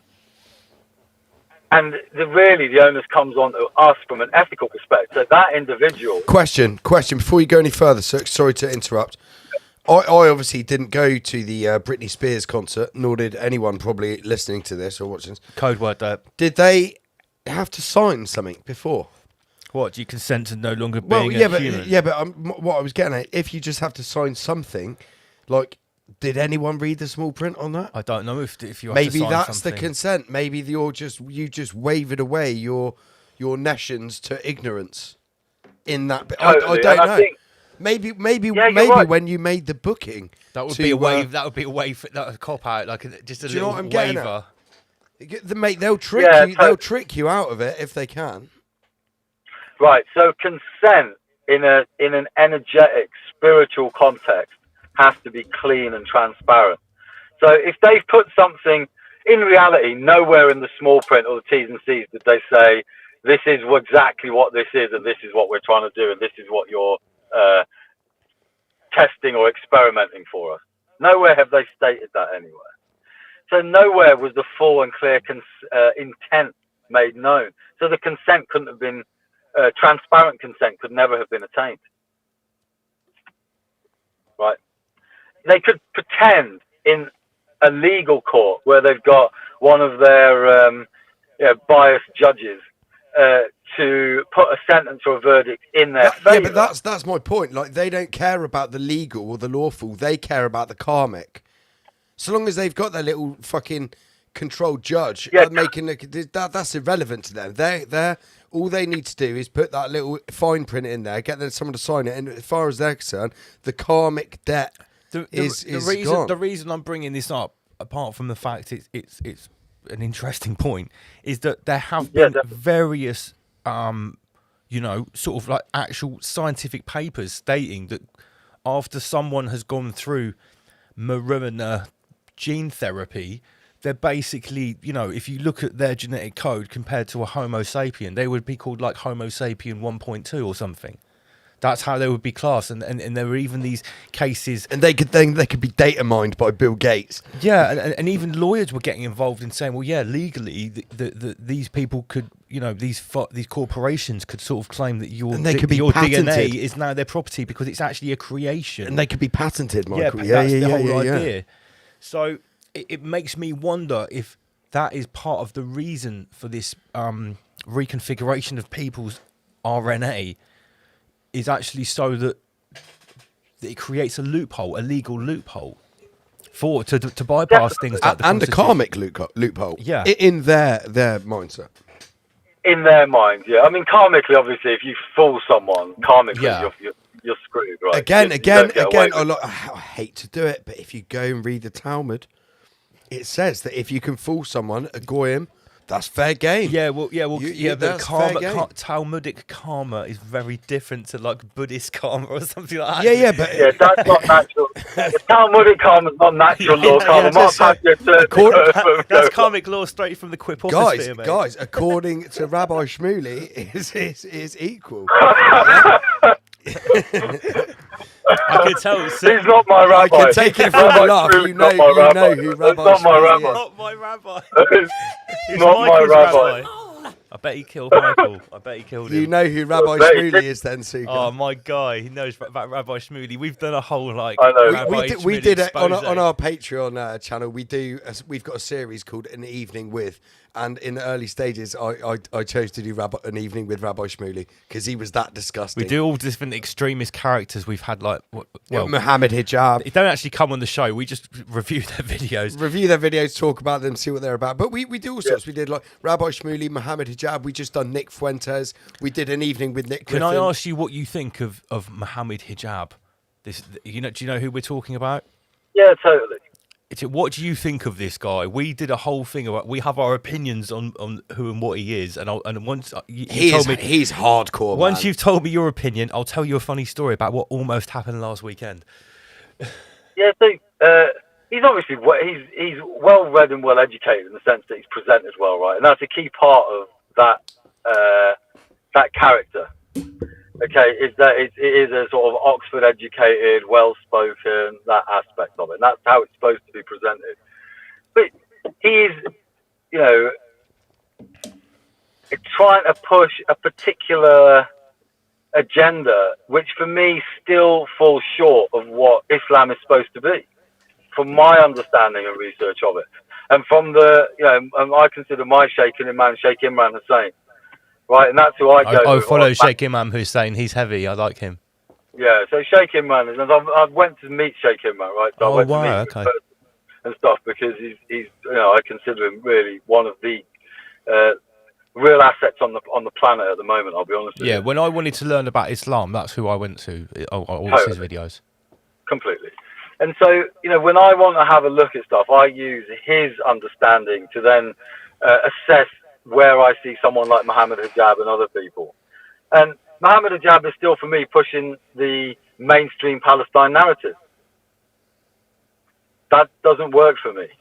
Anyone that's pushing mainstream narrative on Palestine or the state of Israel or vaccines hasn't applied discernment and nuance to the information that they're providing the public.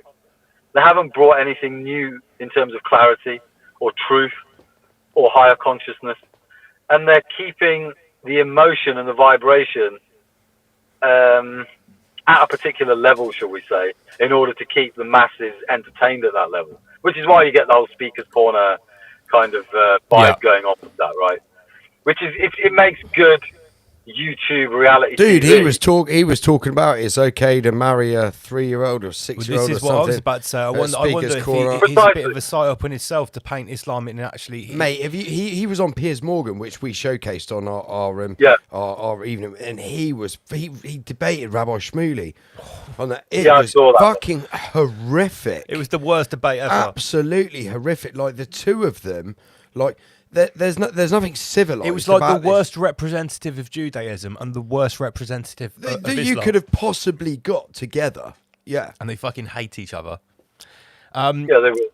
Yeah, I mean, our opinion was sort of like whether he is doing it deliberately or not. It's almost like that hijab is put on the pedestal to represent this young version of Islam, but he actually fucking represents it really badly. Quite deliberately. And he sticks up for the sort of 6 or 9-year-old, bride of the Prophet Muhammad and tries to justify it and stuff like that, and talks about, he's been caught saying things like Western women all fantasize for Muslim barbarians to take them away and rape them, basically pillage them and stuff. And I was like, yeah, great, you're really doing work. So it's proper radicalisation. So anyway, it's not Islamic. They're just talking like that. It's just full of not good stuff. Yeah, it's not the good side of it. Well, anyway, we did a whole sort of video about him. Very honest, it is on our Patreon. It is behind a paywall. But anyway, people could have shared it. I work in combat sports at a pro level. I call fights. I'm a combat sports MC, MMA, boxing, bare knuckle, And I got a call last weekend. Can you do a show in Nottingham? And I was like, sorry, I was already booked. I was already double booked, in fact. And anyway, I found out that guess who was fighting on this show? Mohammed Hijab was fighting MMA on the show. We've actually got a little. I think there's a little video of it here. Lance messaged me. I was like, "What the fuck?" Now I would have been introducing this guy had I taken the booking. Yeah, but he does fight MMA apparently. Share the screen, Lance. Oh, we're not sharing the screen. No. Oh, one sec. Well, he's got a bit of a physique, and he's a big lad. So he's done some sort of Fucking ginormous, mate. Yeah, he's a big lad, but he's done some Punjabi generally. He's like from that side, we are a bit like that anyway. Right? So you got that. We've got a little bit of that genetics in us, and that northwest of India side as well. But he's done more sort of celebrity type one-off fights rather than he's a massive professional. But I think he's done it as part of this campaign to sort of go out there and a bit like he's trying to be a bit of an Andrew Tate type character, right? But deeper set in Islam. Yeah. Right, and it's that kind of bit more of a traditional Islamic Andrew Tate, if you like. You know, Funnily enough, education. Funny enough, I introduced Andrew Tate into the cage in 2020 as well, Sukh. I was in Romania, and I halfway through a card, I looked and I saw Andrew Tate, and he was fighting kickboxing, and he, to be fair, he did kick the shit out of the guy. Another character, a lot of people say, oh, he's completely fake. I know, because I'm in the combat sports world. Andrew Tate is a real person. He is who he says he is. You know, he was a casino level, and he can fight. Oh yeah, he can fight. He wasn't glory kickboxing level, but he can fight. He would have been the champion on all of your mid to large level shows. Yeah, he could fight. Yeah. But again, a lot of people think these guys like Tommy or Andrew Tate, they're completely fake, like CIA actors. It's not the case. Again. No, totally, Juice. There's definitely some genuine people. But again, the thing to have a look at is, are they trying to push for total autonomy to empower the people? Right? That's the fundamental. All the rest of it is a circus show. If they are not giving you right to bear arms to protect your body, trust law to protect your property, and trial by jury to protect your mind. If those three laws aren't reinstated, we don't have the country back. We don't have autonomy over ourselves, and we aren't free. Literally. I agree. Right? So that's why, for me now, I've tried to look more at, okay, so you claim you're for the people. So where are the solutions? You've told us the vaccines are shit. You've told us so-and-so's crap and so-and-so's a paedophile. So what's your solution? And if they don't have a solution, then they're kind of fear porn mongers. Precisely. Right? And hope porn mongers. So I'll use the Andrew Bridgen example, right? Andrew Bridgen is telling everyone that the vaccine was poisonous. Big tick. Careful with that V word there. Sorry. Mate. So, and so that the certain medical devices the last 5 years weren't great. He's telling us that certain people in the palaces have a certain inclination towards children, and that there's trafficking and stuff going on. Okay, so these are all big ticks. So this guy now is firmly on our side if you have a look at the problems he's highlighted. Yeah. Now let's have a look at the solutions that he's pushing. His solution has two aspects to it, and it's documented in various magazines, Conservative Woman and other places that have documented his solution, right? His solution is twofold. One, parliamentary sovereignty. Number two is direct referenda. Now, for our listeners, just briefly, in England, the people are sovereign. There's not up for negotiation. Anything other than stating the people are sovereign is considered high treason. Parliament being sovereign is something that came about as a result of a book called The English Constitution, written by a guy called Walter Bagott in the mid-1800s. And it's how the MPs and that are taught about constitution in England. It's complete nonsense, right?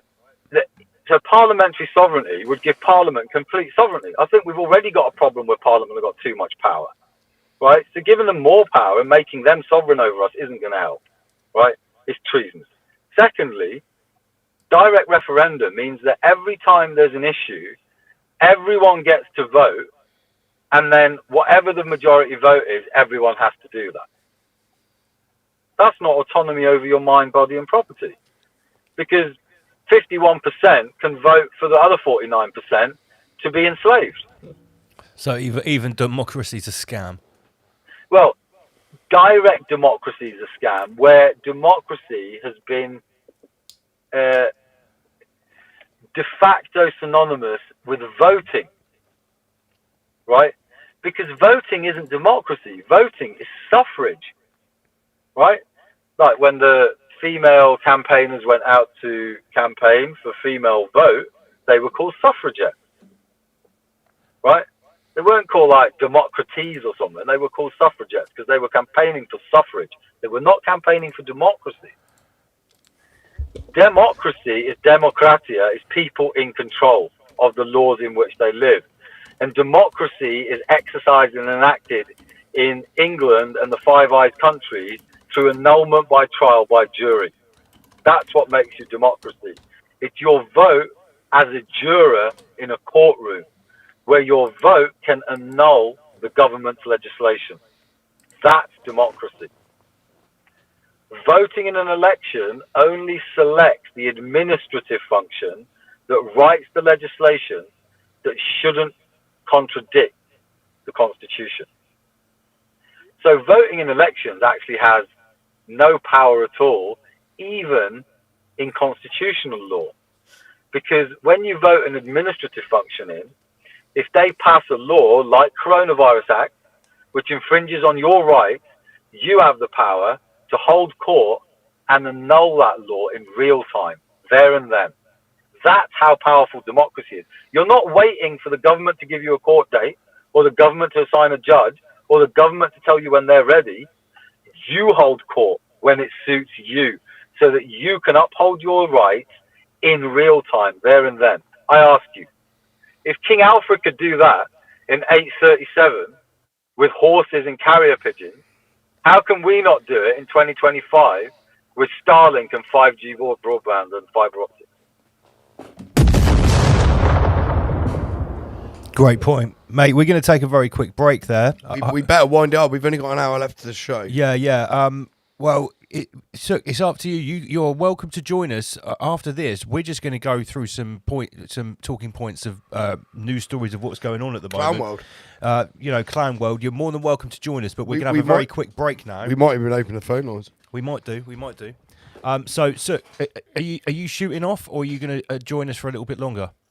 No, if you guys want to open the phone lines and have some questions and stuff, I can hang around for a bit, no problem. Okay, cool. We're just going to take a break. We'll play a couple of music videos. We'll be back in about 5 minutes, okay? All right, Sukh Singh is our guest tonight, Rise Above TV. We'll be back in just a moment. Inspector Veg, and a tune from myself as well. Mother Earth is built in abundance. We need to return to that abundance. Return to our natural state. Back to the garden. Garden. Back to the garden. Gotta get back there, that's fair. Back to the garden, full time, that's real. Electric energy, self-care. Too many bricks and buildings, like I feel offended. Gotta get back to the way that God intended. But I'm here lost in the senses. Bricks and buildings, ATMs, use planets. It feels so damaging, now we need cannabis. We should be relying on the earth, not salaries. They made the matrix, changing realities.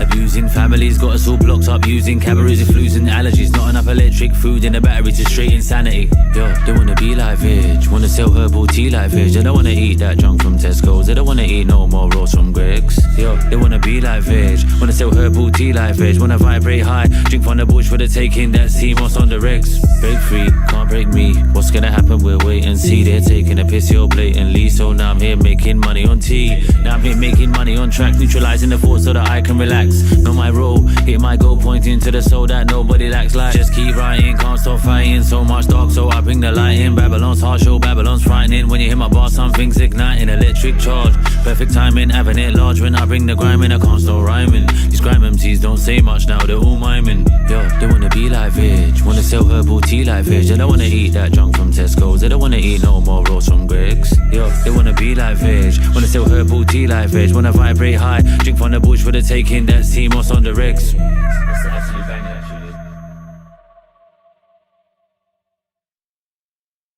Reports of a plane crash in the World Trade Center in New York.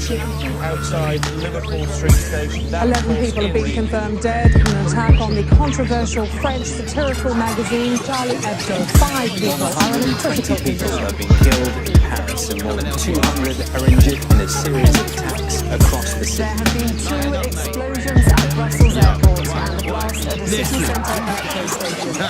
It's double L, you've heard of me, the flow's poison, liquid mercury. Hear my voice when I curse this beat, I let it moisten before surgery.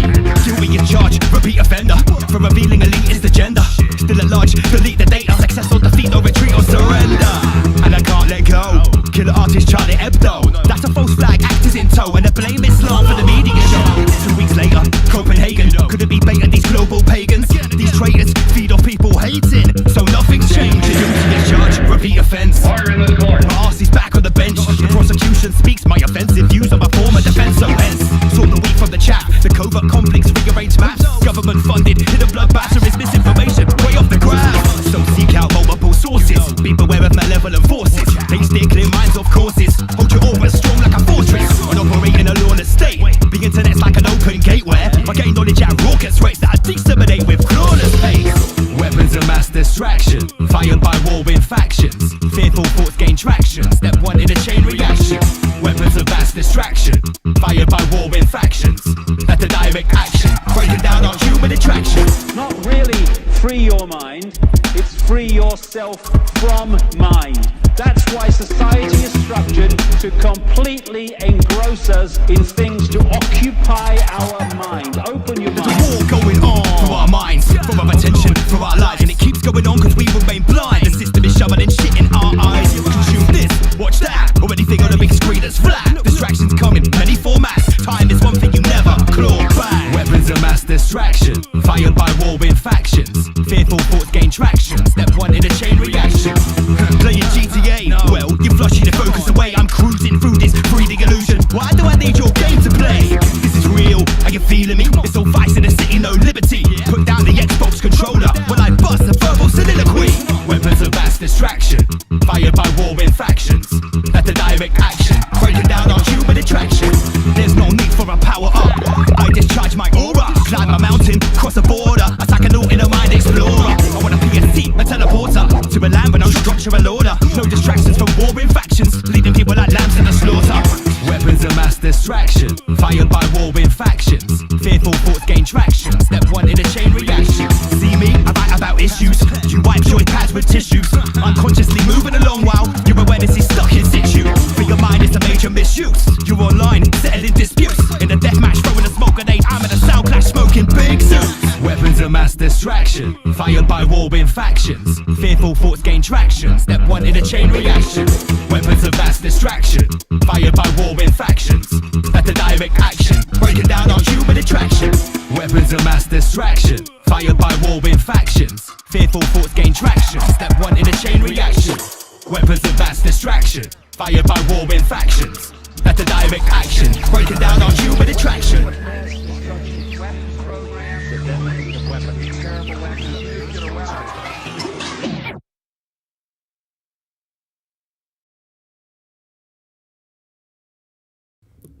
Word. 1, 2, 6 million. 33. Before we go any further, I need to give a shout out to David.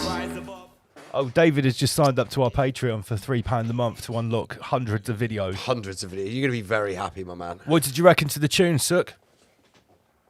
Yeah, the tune rocks, man. I really like that. That's quality. First one was Inspector Veg, probably one of the most well-known conscious grime MCs in the UK. I'm sure you've heard of that dude before. Raps about cabbage. And second one was a slightly younger version of myself. That was almost 10 years old now, I think. Right. Now, one thing we forgot to mention earlier on, because we got in deep into it with our guest this week. We did, yeah, that was straight We've got competitions. 2 weeks ago, we said every person, it's not really a competition, it's more of a giveaway. Every person that signs up to our Patreon for a mere £3 a month to support the cause gets one of these Dr. Kimchi physical cold storage meme coins. Wait. Oh, yeah, get the Dr. Kimchi. Wait. Dr. Kimchi is one of our sponsors. They have this meme coin, which they have created not to do a pump and dump and to defraud people, to raise money for practitioners that fight the big C, CANCER, by alternative non-big pharma memes. Not memes. They don't fight cancer with memes. Actually, they do sort of fight cancer with memes. Anyway, every person that signed up to Patreon got one of these. Well, they're about to get them. Let me just turn that down a little bit. Basically, the competition is closed today, so everyone that signed up in the last 2 weeks, there are 20 or 30 of you, I think. Tomorrow on Patreon, there will be very clear instructions about how to claim your free cold storage wallet. You can put any type of crypto on this. If you're new into crypto as well, it comes with a little guide, so it's quite useful. So, yeah, big shout out to everyone that signed up in the last 2 weeks. I've got the whole box of these coins here. I'm going to be posting them all out early next week. So watch out on Patreon for the instructions tomorrow. That's Saturday. That's enough of that. Yes, enough of that. Dr. Kimchi sounds. The scan the squad code, guys. It's on the screen there for Dr. Kimchi. Right, stuff. we've got a new competition. Sukh, do you appreciate the power of memes? Like how important they are in conveying like meaning? Absolutely. Yeah, memes have really smashed it for us in the last few years with our show. At one point, we had up to 10 full-time memeticians. It's essentially like a tarot deck. Yeah, a meme. Like it can portray many things in one. Memes can sway elections. They can change. They can change people's lives. They can smash paradigms. Anyway, they can stop you from getting an experimental medical procedure. Yeah, they can literally save your life. Our new competition, guys, to all of the 250 people that are tuned in live right now across various different platforms, and to the 3,000 or 4,000 people that will watch this on a replay in the next 2 weeks. Folks. Yeah, all the far right folks. Our new competition is we want to see your memes. Let me put the email on the bottom of the screen. Here it is. It's riseabovelivestream@gmail.com. Whether you want to choose something that we've talked about tonight, a Rise Above favourite, any of the stories, any of the Clan World subjects that we've been talking about recently, let me see your memes. Send them in. We'll show them all on the next live show. The best ones will get a prize. We've got an anti-Coviet t-shirt. Yeah, hanging up at the back there. There's an anti-Coviet, one of our mainstream memeticians, right from day one. It's the Peasant Advisory t-shirt. That will be given to the best one. And also, we are looking for new people to come into the team and to make memes for us full time. So send your best memes to riseabovelivestream@gmail.com. Maybe make it something based around something we've talked about on the show. When Lance says full time, he doesn't mean a 9 to 5. No, it just means send me a couple of memes a week, something like that. We'll send you a t-shirt, do you know what I mean? Right, okay, so that's competitions out of the way. Let's talk about some stuff that's been going on in Clan World, because we've got a lot to talk about. And Sukh, you're welcome to stick around with us as long as you like. I don't think we're actually... No, we're not going to open the phone lines. Yeah. We've got less than an hour left of the show. We've got a fair bit to get through. Let me just... The only thing I missed, which I said that I would do for you, was the Masonic obligation bit. I think we're going to have to. We're going to have to postpone that. I think we need to get you back for part 2 to do that, mate. We can. Maybe we could get Sukh back for a Patreon chat about that. I would actually like to do that on Patreon, because even though it's behind a little paywall, that £3 paywall gives us a lot more scope to not be censored. Sure. And with information like that, I think it might be an idea to put it on Patreon, mate. Sure. Yeah, so yeah, we'll have another chat with you. We've really got on with you tonight. We're resonating with a lot of stuff that you said, and when we get a good guest like that, we generally have them back on again and again. You know, because we're in a fast evolving world at the moment, so it's always good to get updates. Right, here's a little laugh. Tim Westwood, who we all knew was rather questionable for quite a long time, has finally been convicted. Well, he's BBC, isn't he? Yeah, of basically being a sort of protege of the Savile era.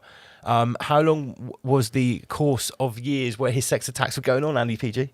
How long was it? How many years? Was it 33, Michael? I think it might have been 33. 30, of course it was. Raw. Yes, of course, 33.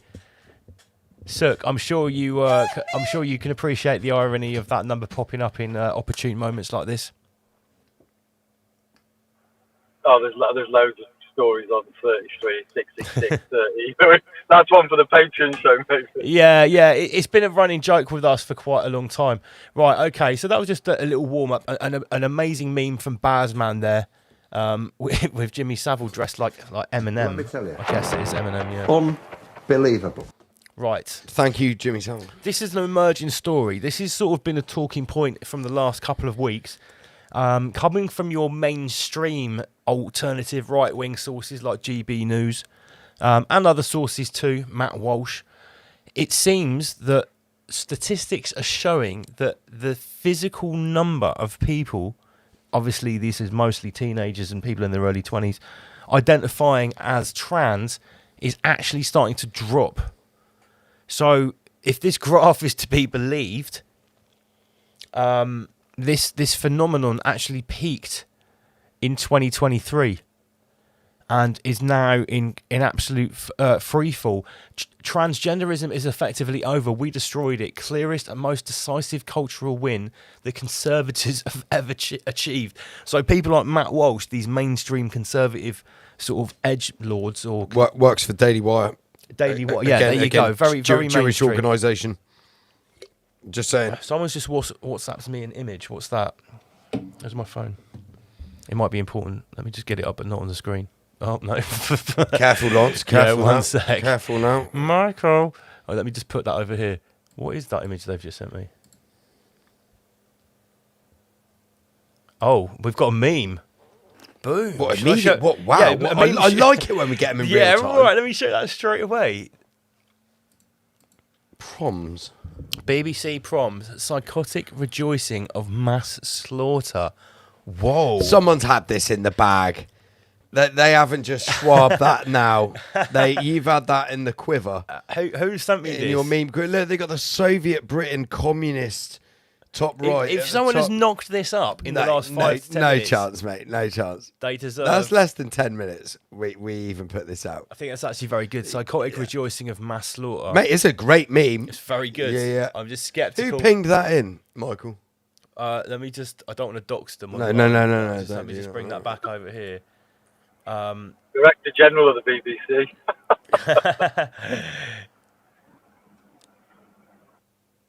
Oh, this is someone to do with Graham Moore. Okay. I don't know if it's Juicy or Lucy, but it's someone to do with Graham Moore because they're asking me about Graham and stuff. Very old friends of mine. Yes. So, do you think, Sukh, that this recordable phenomenon could be to do with like what Donald Trump has said recently? Well, that was only this year, in January this year, when he's basically just said, "Nah, there's only two sexes." It looks like this decline started before that. This transgender decline. What do you think? Definitely. I think that the decline is also there because I think that you get to a certain point of logic and sense where a paid agenda just doesn't stick. You know, because people aren't stupid. And I think that as the mainstream, the people like Trump and that start to kill the impetus for it, there just isn't enough genuine people that are trying to push for trans to give a natural opposition. Speaking about pushing for trans. Why? Completely. What have you got here? Well, this was something I was going to say for Peasantron, but just whip that out, Lance. Let me just bring this Speaking one about pushing for trans. So, maybe now that there's a lull in the support for people being basically, let's face it, some people really do have gender dysphoria, and then there's a massive amount of people that are groomed into it by either being susceptible, autistic, maybe they're gay, maybe they're a bit confused, whatever. So maybe this is... Then you've got some fucking weirdos. Step aside, ladies. Transgender model Alex Kasani, a biological male, hit the 2025 Victoria's Secret fashion show catwalk in a red bra. Oh, great. Okay. So, yeah. So Victoria's Secret, one of the most, like, prominent fucking underwear and lingerie companies there are. Well, they're not even... Like transgender fucking models on the catwalk. Well, they're not even... In India, they've had gender dysphoria in India for obviously centuries and millennia. Yeah. But they're assimilated into society. They're like the eunuch community. Exactly the same in Thailand, mate. Yeah. Totally. They're not ostracized, but they're also not promoted. They're not glorified. Well, this is what this is what I was about to say. Like much like some of the more extreme Islamists that are trying to recruit others. Like it would be, Exactly. it would seem that the alphabet mafia are actively trying to not only recruit others but recruit children and chemically castrate them, essentially. Exactly. Right. It's just a weaponization of. It is mental, isn't it? How they can take something. Oh, we've lost Sukh. Hopefully, he will join us again any moment. What else have we got? What's okay? what else have we got? Mate, I'm not finished on this topic. Let me just get rid of this. Hold on. Right. So, this graph shows that that transgenderism is declining. It started in late 2023, going through 2024, according to this graph. New data appears to vindicate a theory long championed by conservatives that the surge of kids identifying as transgender or non-binary during the Biden years were actually a fad that spread because of mimicry and peer pressure. Really? This is quite a big admission in mainstream media, right? Okay. Let's go a little bit deeper. Has anyone still got Netflix? On Netflix, the big thing at the moment is Monster, the Ed Gein story. Have you heard about this? He's the dude who made sofas and chairs out of so basically, this is the guy in the 1940s and 50s. Ed Gein, I think he is. Gein. Is that Gein, right? He was a simpleton in Wisconsin or somewhere like that. I've watched this. I've watched the whole thing. This guy inspired Psycho, Killer, Norman Bates. Right. He inspired Texas Chainsaw Massacre. That's right. He inspired Silence of the Lambs. That's right. That's right. This guy was killing people and digging up many women and basically taking their skin and making suits wearing their skin. He didn't. That's just Buffalo Bill and Hannibal and Silence of the Lambs. He didn't inspire the whole thing. Like not Hannibal Lecter. That was someone different. That was depicted on. Sorry, that's right, Buffalo Bill. So, listen, this guy was.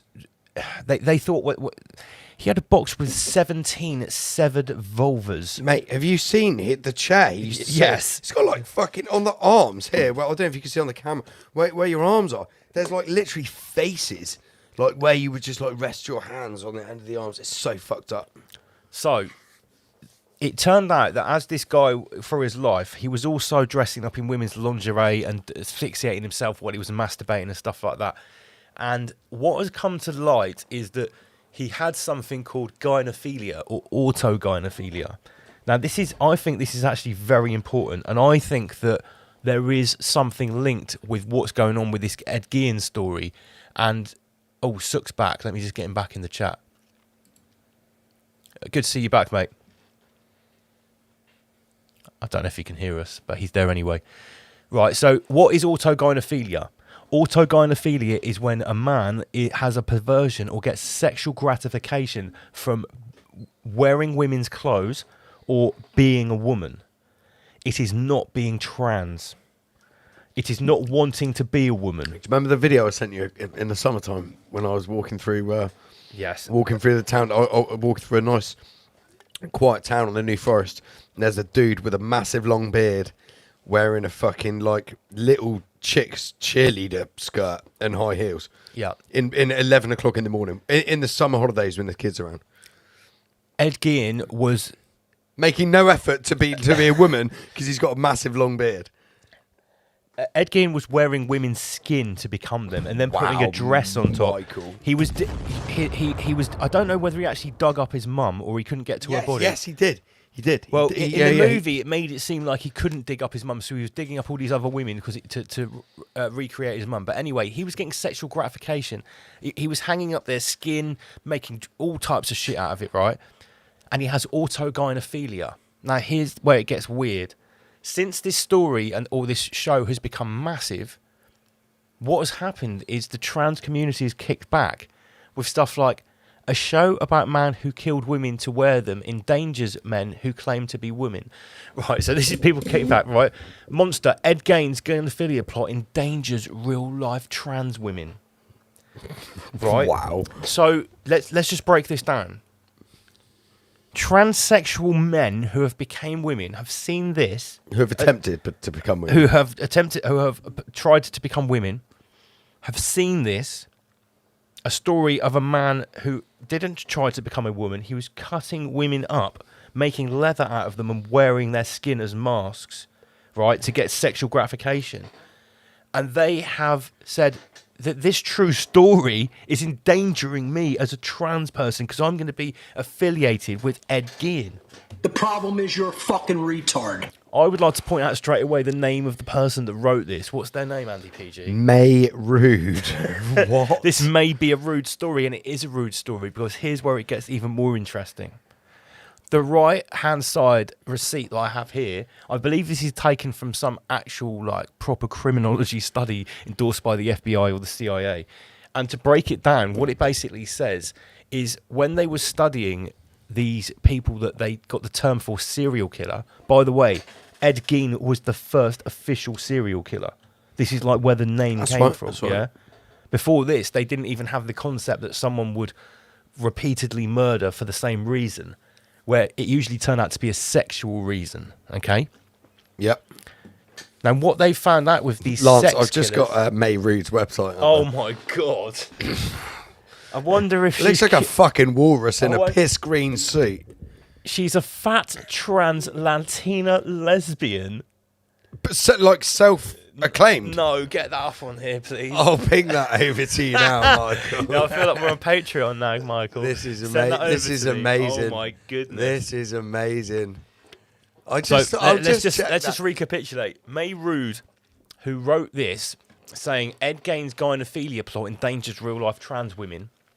Let's see who May Rude is. Let's break this down in real time. Go to your Facebook there, Michael. Okay. This is unbelievable. Where's my Facebook gone? I think it's down here. Is it? There it is. Okay, let me just get rid of that. Get this monstrosity. Right, it is a monstrosity. Oh my goodness! Let me just zoom in a little bit. Look at this fucking state of that. So this is the person that's saying that. Read it out, Lance. May Rude is a fat trans Latina lesbian entertainment journalist and cultural critic. Who the fuck is she to criticise anybody else's culture? She has over a decade of writing and experience in such places as Them.us, Autostraddle, Remezcla and BuzzFeed. Oh wow, what a resume. Okay, yeah. So she lives in Los Angeles with a beautiful fiance, Daisy. Beautiful, you say? So is that a man then? Well, it's not a trans Latina lesbian. It's either a man or a walrus. Okay, well anyway, this is the person that's basically saying that by telling the true story, that Ed Gein, this guy who literally chopped people up and made lampshades out of them, by the way, he was inspired by, guess what? Pictures of the Holocaust and Nazi propaganda. Of course he was. Yeah, so there was a heavy Nazi theme in this as well. Shout out to the Cookie Monster. Which I found very, very interesting, right? Okay, so what this study on the right, and I'll get to my point in a second. I know I'm beating around the bush here. On the far right. They found out that these sex killers, they worked this out very early on, within about 33 months of studying these people, as it was like transpiring in the 50s and 60s, that cross-dressing or transvestitism was observed in 54% of the sex killers that were observed. So it's not that they've picked a random person that happened to be a serial killer that was also a transvestite. It's that statistically, I don't know how big this sample was. Let's have a look. Where's the other figures here? It doesn't say how many people they sampled. But in one sample, a 40% rate of transvestitism, 54% transvestitism. So it's not like an anomaly to say that these sex serial killers, sadistic sex serial killers, are heavily predispositioned to be transvestites. And the fact that someone like May Rude is trying to say that this is not true is just frankly ridiculous. I don't know what's happened to Sukh. He seems to have dropped out. I'm just going to wait for Andy PG to come back because I don't want him to miss what's coming next. So in a nutshell, the CIA says that half of sex serial killers were transvestites, 54%. Right? So, look at this. Remember I told you Ed Gein, and everyone's watched this, the whole world has watched this Netflix. He had 17 vulvas. Dried vulvas in an icebox in his kitchen. of the corpses that he dug up. Look at Kim Kardashian's latest thingy, her latest fashion item in her fashion range. They are called Skims, and they're like thongs with fake fur on, and people are already saying several references made to notorious murderer and subject of current season monster Ed Gein, who infamously collected women's body parts. Ed Gein would have loved these. Let's be honest. You said fur, right? That is not designed to look like fur, is it? That's designed to look like pubic hair. Exactly. That is not fur. Yeah, exactly. And it's going to be faux hair. These are actually called a faux hair micro string. Look at the models on the right hand side of the bottom. Like, look at those like autonomous Tesla bots. Let me make this big. They literally look like Tesla bots. But how retarded is this? The current fashion in clown world is for women to shave their private parts so they look prepubescent. Get the overlay. How do I get rid of the overlay? Oh god, this new queef stream. Oh, they've taken it away. They've just moved everything again. Right, so look at this. Is this not weird? Yeah, fucking right, it's weird. Fucking right, it's weird, mush. Yeah, Merkins. Yeah, they do look like Merkins. To murk you, to murk your soul. £34. Like, have you seen the hoof shoes? There's like trainers which have got like hoofed toes on. It looks like you're literally wearing a fucking goat hoof. Why? Like, imagine wearing those and this, and like just something covering your nipples and just walking out. Like, well, if that'll be on the catwalk next. You look like a demonic fucking. I just don't. I mean, what the fuck is this Kim Kardashian here? What the fuck is this? Looks like something from Narnia. She looks like a Disney bad guy. Yeah, basically. Yeah. So, Sukh, in case you missed it, I was just talking about the Ed Gein story on Netflix, the original serial killer that was chopping people up and collecting dried vulvas. Are you aware of this Netflix series? I've heard that one, mate.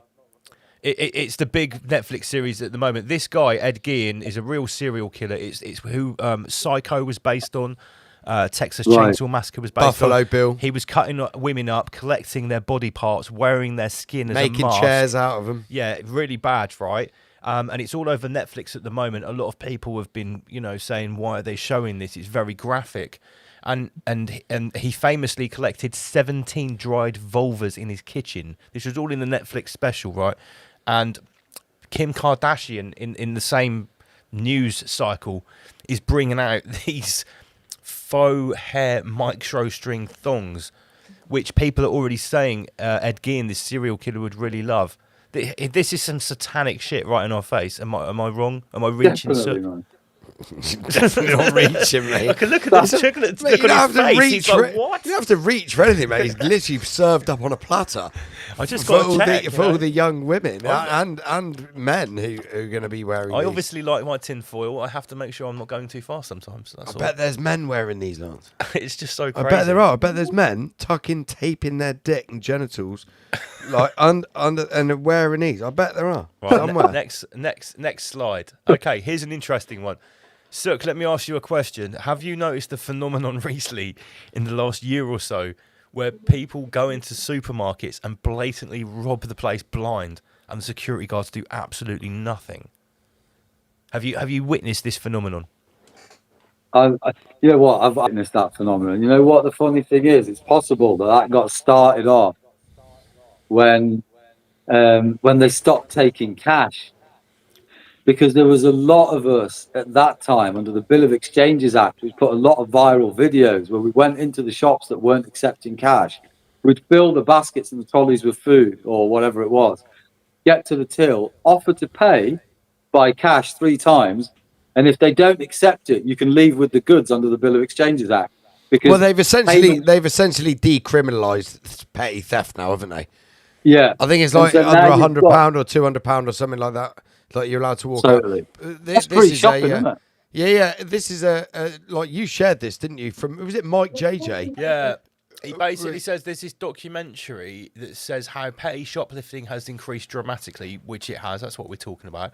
Mainly because a law was loosened, meaning shoplifters can now operate without fear of much punishment. Okay, all the weak punishment make it worthwhile. Did you also know they are testing out AI within CCTV right now that can track these shoplifters? But the only way to get the accurate data is to allow it to happen more.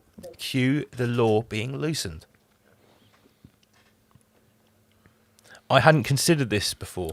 He was even talking about the pedestrianisation of Oxford Street, and so that the cameras can get a more accurate picture of somebody because people are going to be more spread out as opposed to congested together on pavements. Well, I suppose the idea is that the camera can catch you doing something, watch you walk out the shop, watch you walking down the street, through a crowd, into a tube station, on the tube, off another station, and all. That's the goal, isn't I it? thought, Michael, that it would be probably more difficult for, at this stage, the technology that they've probably got to accurately get somebody's gait if you're in a crowded area.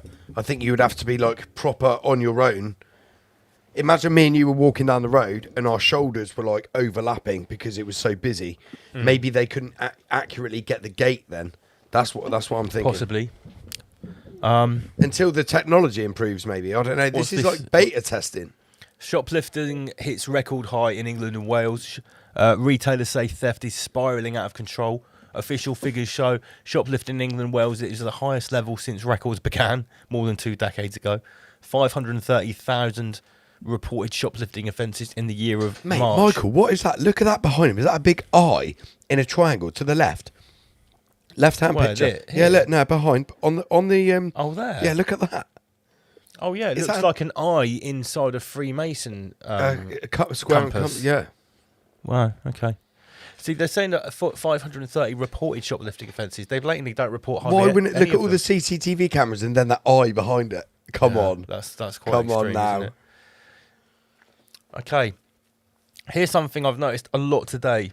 I think it was either today or yesterday was George Floyd's birthday and Charlie Kirk's birthday. 14th. The 14th it was. 2 days ago. 3 days ago. 3 days ago. I made this post. 3 days.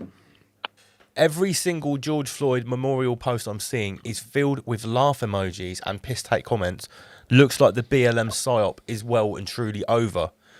And this is what I've noticed. It's like you have your sort of like prescribed black interest Facebook pages making these posts, and everyone just like, oh, give it a fucking rest. Sorry, is that George Floyd's death? No, it's his birthday. Was it? I was going to say, right. Yeah, it's not the anniversary of his death; it's his birthday. Right. Okay. And there were some really weird posts saying, "Oh, how coincidental that he has the same birthday as Charlie Kirk," and then other people going mental saying, "How dare you talk about them in the same sentence?" Essentially, they were both publicly assassinated, weren't they? Yeah, essentially. Yeah. I guess I that's know a fair people. I assessment. know people say that George Floyd died of a drug overdose, which he did, but it looked like a public assassination, like the policeman choked him to death. The drug It looked overdose like- might have been, but made slightly worse by the. It's irrelevant if nail that in was it. the cause of death. I'm Yeah. saying it looked like that was a public execution, same as Charlie Kirk, public execution. And again, this ties back to what Jason Archaic says about we will see a rise in public executions in the forward coming years. So, just heard Charlie Kirk will be getting a Medal of Honor today on the birthday of George Floyd. Time to stop playing games. If Charlie can get one after death, so can George. If Trump wants to win over the black community, he should award George Floyd with a Medal of Honor. But what's he today. done? What's he done? Well, apart from dying, For what? For being a you know, felon and putting a gun to a pregnant woman's stomach? yeah, that's it. He apparently, that's on his rap sheet. He officially robbed a pregnant woman at gunpoint by threatening to shoot the baby. Like that is Again, this is just like whoever's saying this is like so far left, it's retarded. Yeah, totally. I think I think people need to pick better heroes for their cause than George Floyd. I guarantee it wouldn't be difficult to find a person, even a black person, that died at the hands of the police, which had a much cleaner fucking criminal rap sheet than George Floyd. Mate, this is, again, Jason said that we are going to see over the next couple of years, he said this like a year and a half ago, over the next couple of years, we're going to see a rapid decline, like a self-implosion of the Democratic Party or the left. He said all the stupid shit that they do, all the retarded trans shit, glorifying somebody like this, the blatant outright retardation is just going to make it like it's a self-destruct mode, and this is going to push everyone to the right, which essentially is going to be like the Christian Reich. Yeah, the hard Christian. Everyone's going to be pushed to the right from the left, and then pushed into the Christian Reich unwillingly, because you don't want to be lumbered in with whoever the dregs are that are still in right in this kind of shit. Yeah. What do you think about that? Did you see this pendulum shift coming, Sukh? Definitely. I mean, the George Floyd one's an interesting one because it has a lot of parallels with Sarah Everard one in Clapham Common, where also both of those, I think they're also both possible Soros operations, because what you had a wave of kill the bill, defund the police type campaigns that followed them. Again, another far left ideology. How fucking ridiculous is that? Like, no, totally. Yeah, like they want to defund, man. they're talking about like defunding the police in some of the most gun-ridden, crime-ridden cities.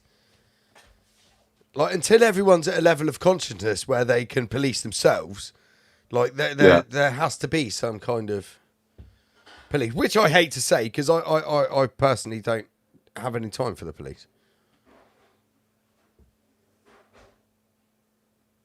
I think Sukh's I agree with you. And this story and the Everard story also peppered in 33s as well. Yeah. Right, the riot started on 33rd Street. There was a load of other stuff in there. Was killed on the 3rd of March on Clapham Common with 3 for CC, and 3rd of March is a 3-3. Right, so these 33 peppered on the news stories, and those news stories, they're agenda-driven news stories. So you get a lot of those 33s in the George Floyd cases. But I think that's because they were essentially trying to drive an agenda of kill the bill in both countries. Yeah, I'm totally down with your analysis there. It was actually two different approaches for the same goal. One was, it was a different approach with Sarah Everard, because it was going on about the culture in the police towards women and stuff like that, rather than the racist angle. But the goal was still the same. It was defund the police. Totally. So I think in England, because in England it reverberates with more of the community, the fact that a policeman killed a woman. In the States, they got more traction with it being a policeman killing a black guy. Yeah. Right, it's a sort of cultural appropriation in order to trigger the story, if that makes sense.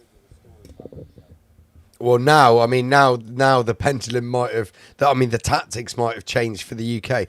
I think to cause maximum uproar now, imagine if a Christian white police officer killed a Muslim woman. Oh, could you imagine the uproar that would go on in the UK over here? Right. I'm just conscious we've got 23 minutes left. Right, next subject. Okay, the Charlie Kirk psyop is ever evolving.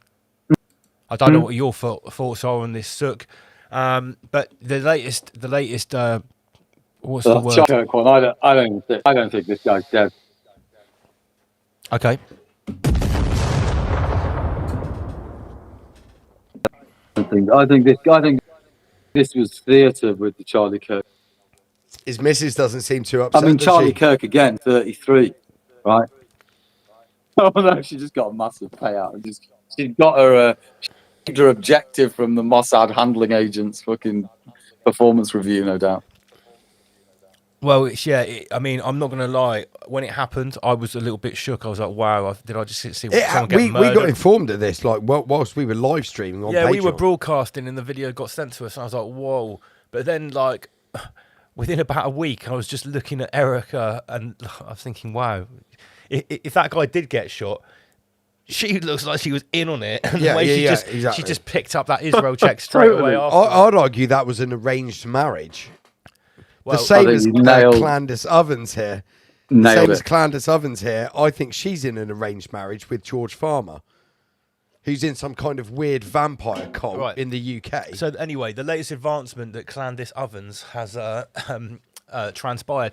Jewish donors have been #1 funding mechanism for radical open borders, says Charlie Kirk. This is a quote.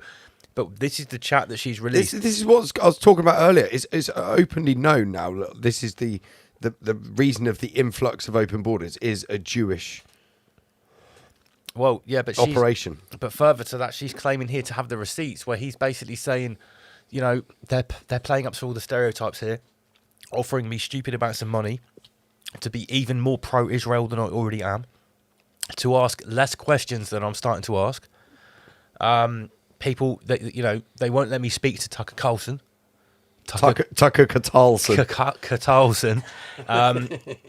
So yeah, I mean, he's like the American Tommy Robinson. Who? Tucker Carlson. He's like the opposite, like just over the pond. I do find these talking heads quite interesting and entertaining. I've got to be honest. Okay, we've already done Tommy Rabinstein. Like as well, like fucking who gets an interview with Putin? Tucker Carlson got an interview with Putin. Like who the fuck does that? Unless you're like, you know. Yeah, it's Come on now, come on. It's all a massive pantomime. Right, one thing that's come up this week. Oh yeah, this is important. Which we have known about for absolutely ages. Because this ties in with the previous stuff, what we talked about the CCTV surveillance.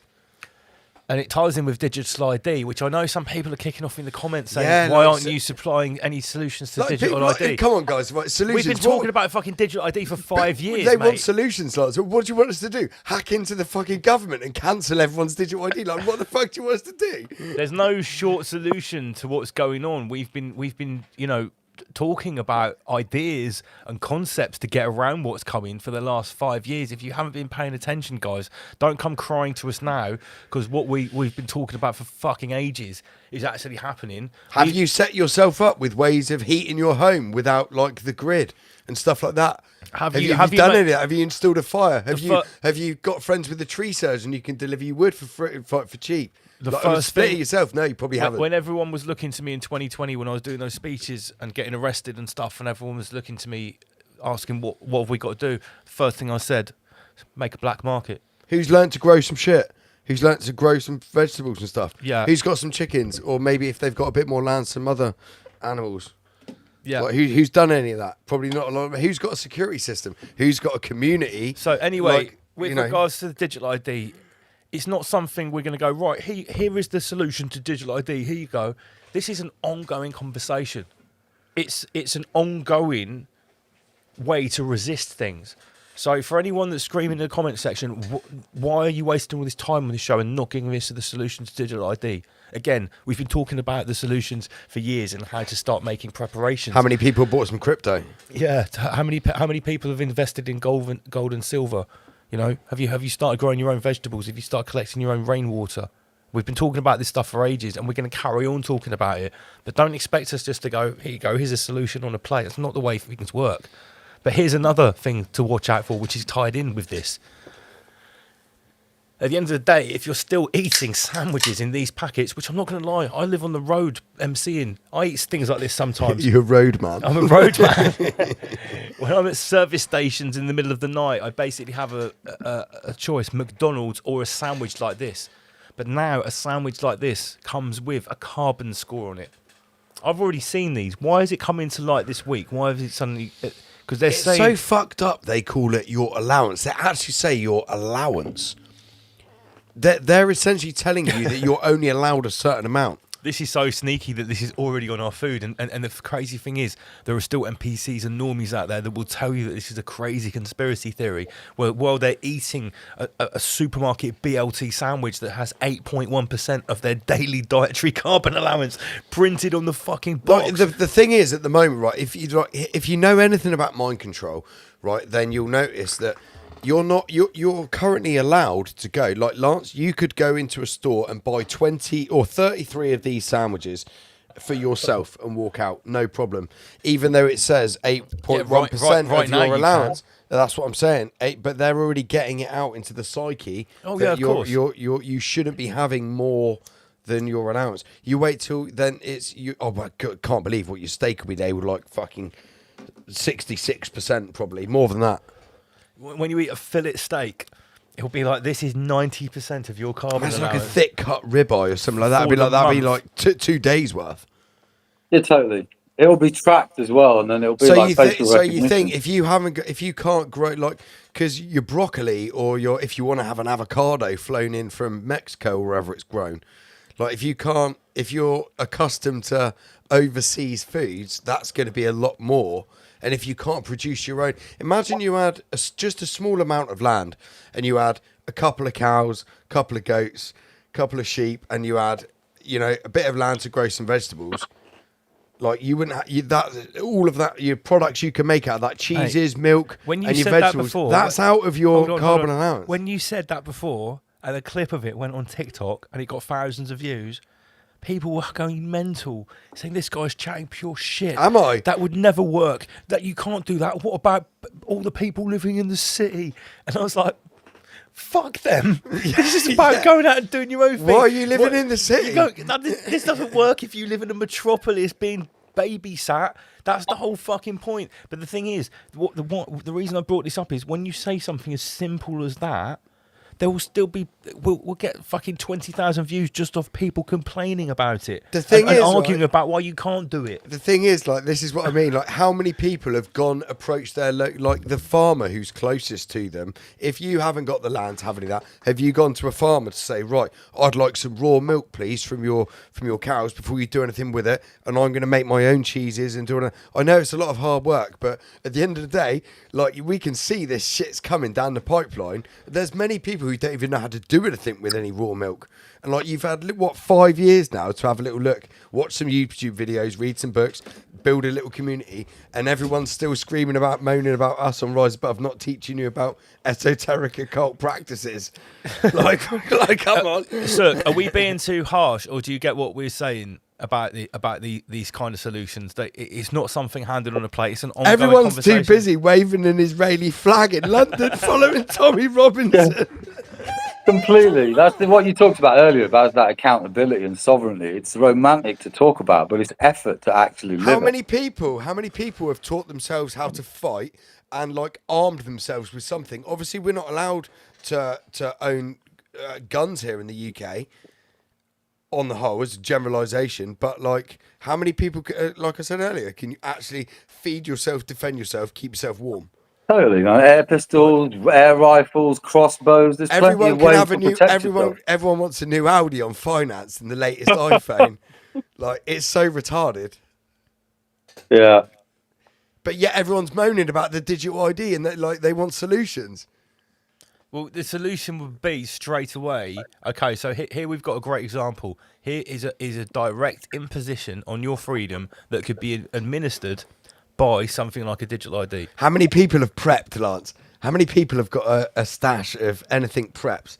Like food stashes and stuff. Flour to make your own bread, to make your own sandwich. The first question to ask is how many people would not be able to survive if their access to supermarket sandwiches and other such processed foods was cut off tomorrow because they refused to get a digital ID? How many people bought a chest freezer and filled it up with meats and, stuff that's going to keep you strong, rather than bug protein from a toothpaste tube?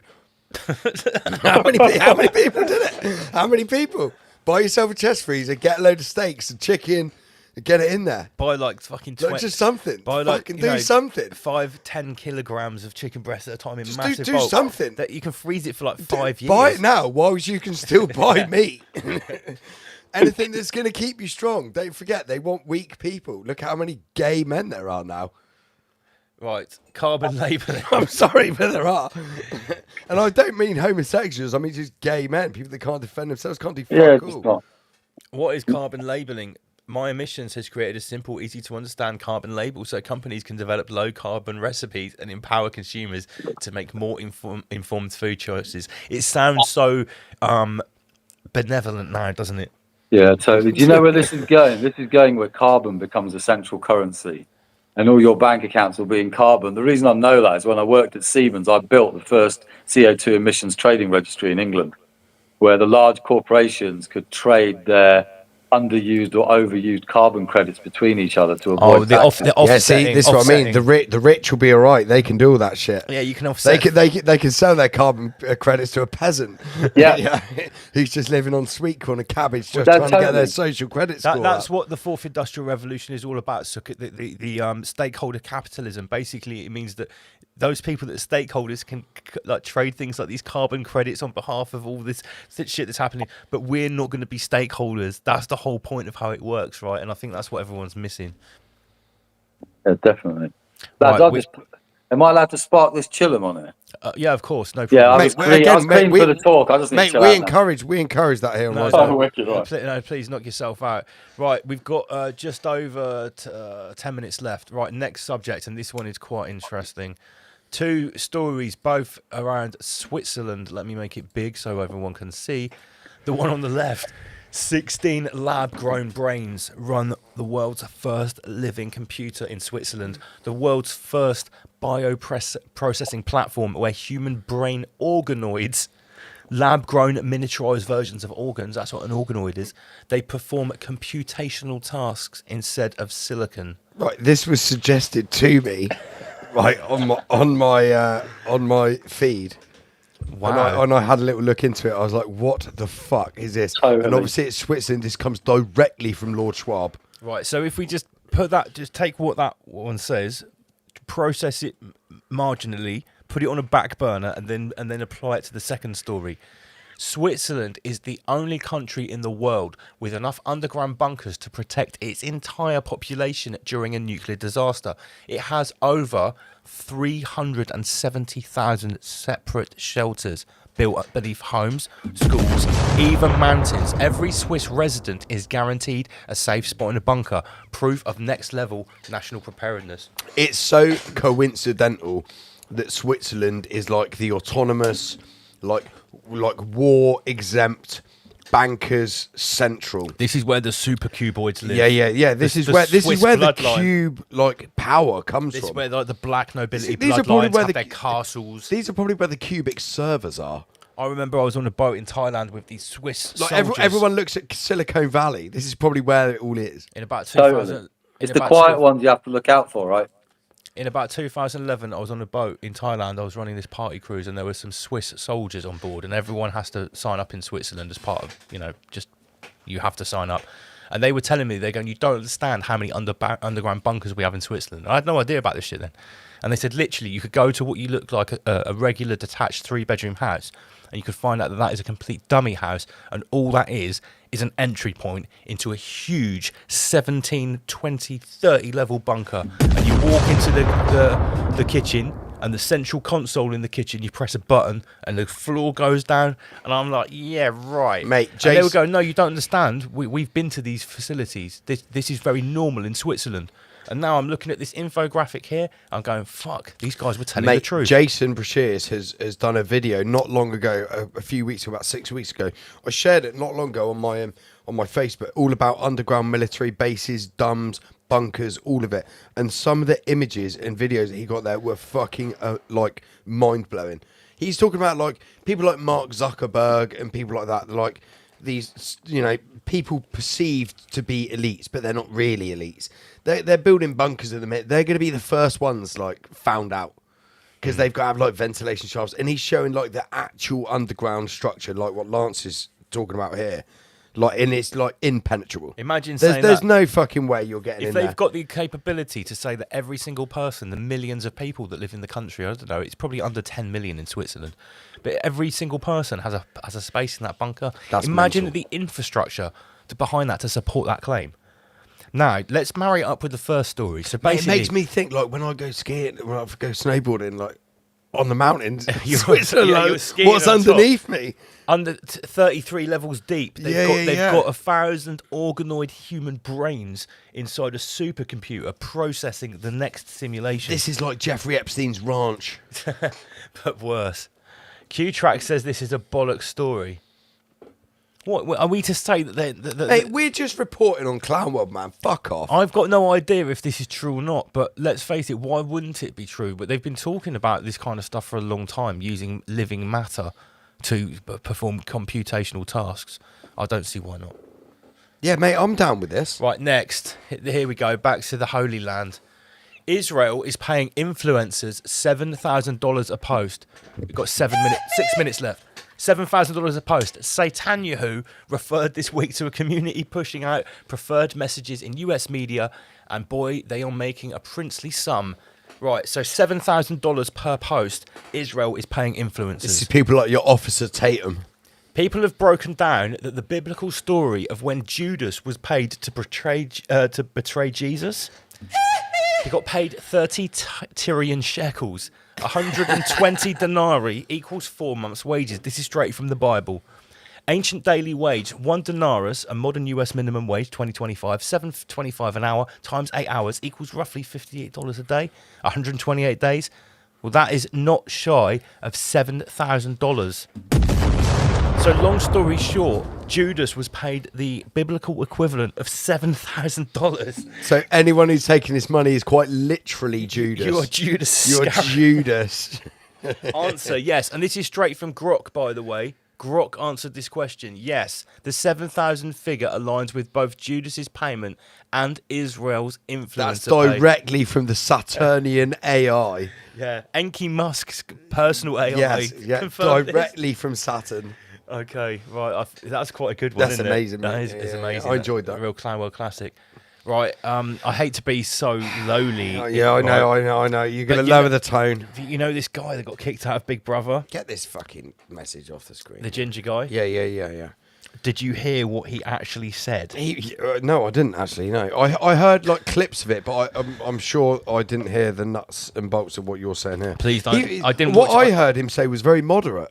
What did you hear him say? I heard him just say that I don't think it's right that like veteran stuff are on the street and people are getting housed in hotels. No. That's what I heard the clips of him saying. What he actually said was not broadcast on Big Brother. Right, just before you go any further, right, I didn't listen to it, but he did appear. He got the exclusive on Andrew Gold's Heretics, a Jewish podcast. An English Jew. Look what these headlines have said. This Big Brother Nazi, the Hitler-loving genocide denier who thinks he's an exemplar to the white race. Right. What he actually said was, I don't agree with all of this nasty anti-Semitism, but some of the greatest minds of all time, including Voltaire, Henry Ford, and he listed all of these great people. He said they all have anti-Semitic tropes in their writing, and I think that's worth investigating. They did not broadcast this on Big Brother. No, I did not hear that. No. This is what he's got kicked out for. Now, I hate to say it, but I think this is another part of the big, grand noticing psyop. Mm-hmm. There are lots of people that are popping up in these very mundane spots in the mainstream media. Does this guy look trustworthy? I mean, look at him. But when everything, he looks like a complete gimp. He looks like a fucking demon, mate. Looks like some fucking goblin. Everything that he said, that I don't actually watch Big Brother. Please don't think I do. But the clips that I've seen, that what he said was just very normal stuff in the face of clown. That's what I heard. Yeah. But anyway, with everything we've said tonight about the grand noticing and everything that's going on, I just think it's funny that even in something as mundane and low-level clown world as Big Brother, it's out there. This narrative is still in there as well. Yeah. That's why I put it in. Right, okay. Busy week for Donald Trump, less than 3 minutes. Historic week. Apparently there's a ceasefire. Doubt it. That's really going to stop people getting slaughtered in the promised land. Cyrus the Great is alive. Far right fuck. I'm hearing rumors that you're locking people up for posting memes. Thank you, Andy PG. Yeah, you can see that the propaganda levels are reaching peak. What's going on in the Middle East with Donald Trump? 33 standing ovations for his speech. And people walked out for Netanyahu at the UN. Yeah, they did. Yeah. We showcased that on Patreon. Trump puts Starmer to shame. Who reported this? Angela Epstein. Ooh. They're really laughing at us here. Do you know what I mean? This is quick fire rise This above. is a holographic construct. Okay, we already did that one. And you're going to have to check into Patreon for the special on the Freemasonic Constitution. That's going to be the next time that we hook up with Sukh. Yeah, we'll get that booked in after we finish tonight's show. Yeah, mate. Sukh, if we can. Yeah, we're approaching the 3-hour mark. We have to keep it under 3 hours. Otherwise, our algorithm can't make our videos for free. Yeah, Otherwise, Lance has got to sit there and edit this. The clip machine can't do more than 3 hours. Yeah. Sukh, it's been a great pleasure to chat to you tonight. You've already said that you don't really have any official links or websites for people to get hold of you. You're just on social media as yourself, Sukh Singh, correct? Yeah, that's it. I mean, obviously, it's rapidresponse.support and wearetheshield.com. If you go to those two, then obviously you can find more information about stuff we talked about. Cool. And don't forget, we will be speaking to Sukh again very soon on Patreon without the speech restrictions that we have here on YouTube. We're going to be talking about the constitution of the Freemasons and how it's been subverted and hijacked according to Sukh. Is that a good summary? Definitely. Fantastic, mate. It's been an absolute pleasure tonight. We're on the same page with many. Thanks for sticking with us for the full show. Pretty much. Yeah, it was great. No, thank you. I really enjoyed it. It was wicked. Thanks, lads. Okay, we'll speak again. Sukh, rise above, bro. Take care. Rise above. Rise above, generate, rise above, okay. Rise above. Don't forget, we want to see your memes. riseabovelivestream@gmail.com. Subscribe to Patreon, guys. Don't be a fucking retard. Yeah, don't be a fucking retard. Subscribe to Patreon. We're going live on Wednesday night with Midweek Raw. And if you've never seen Midweek Raw before, it's like Rise Above, but on steroids. No cubist restrictions. Yeah, we're down. We're getting involved. Rabbi Shmuley all the way. Come on, right, word to your nan, everyone. Word to everyone. We'll see you on Wednesday night on Patreon. Apart from that, we'll see you at the end of the month, October 31st. Remember,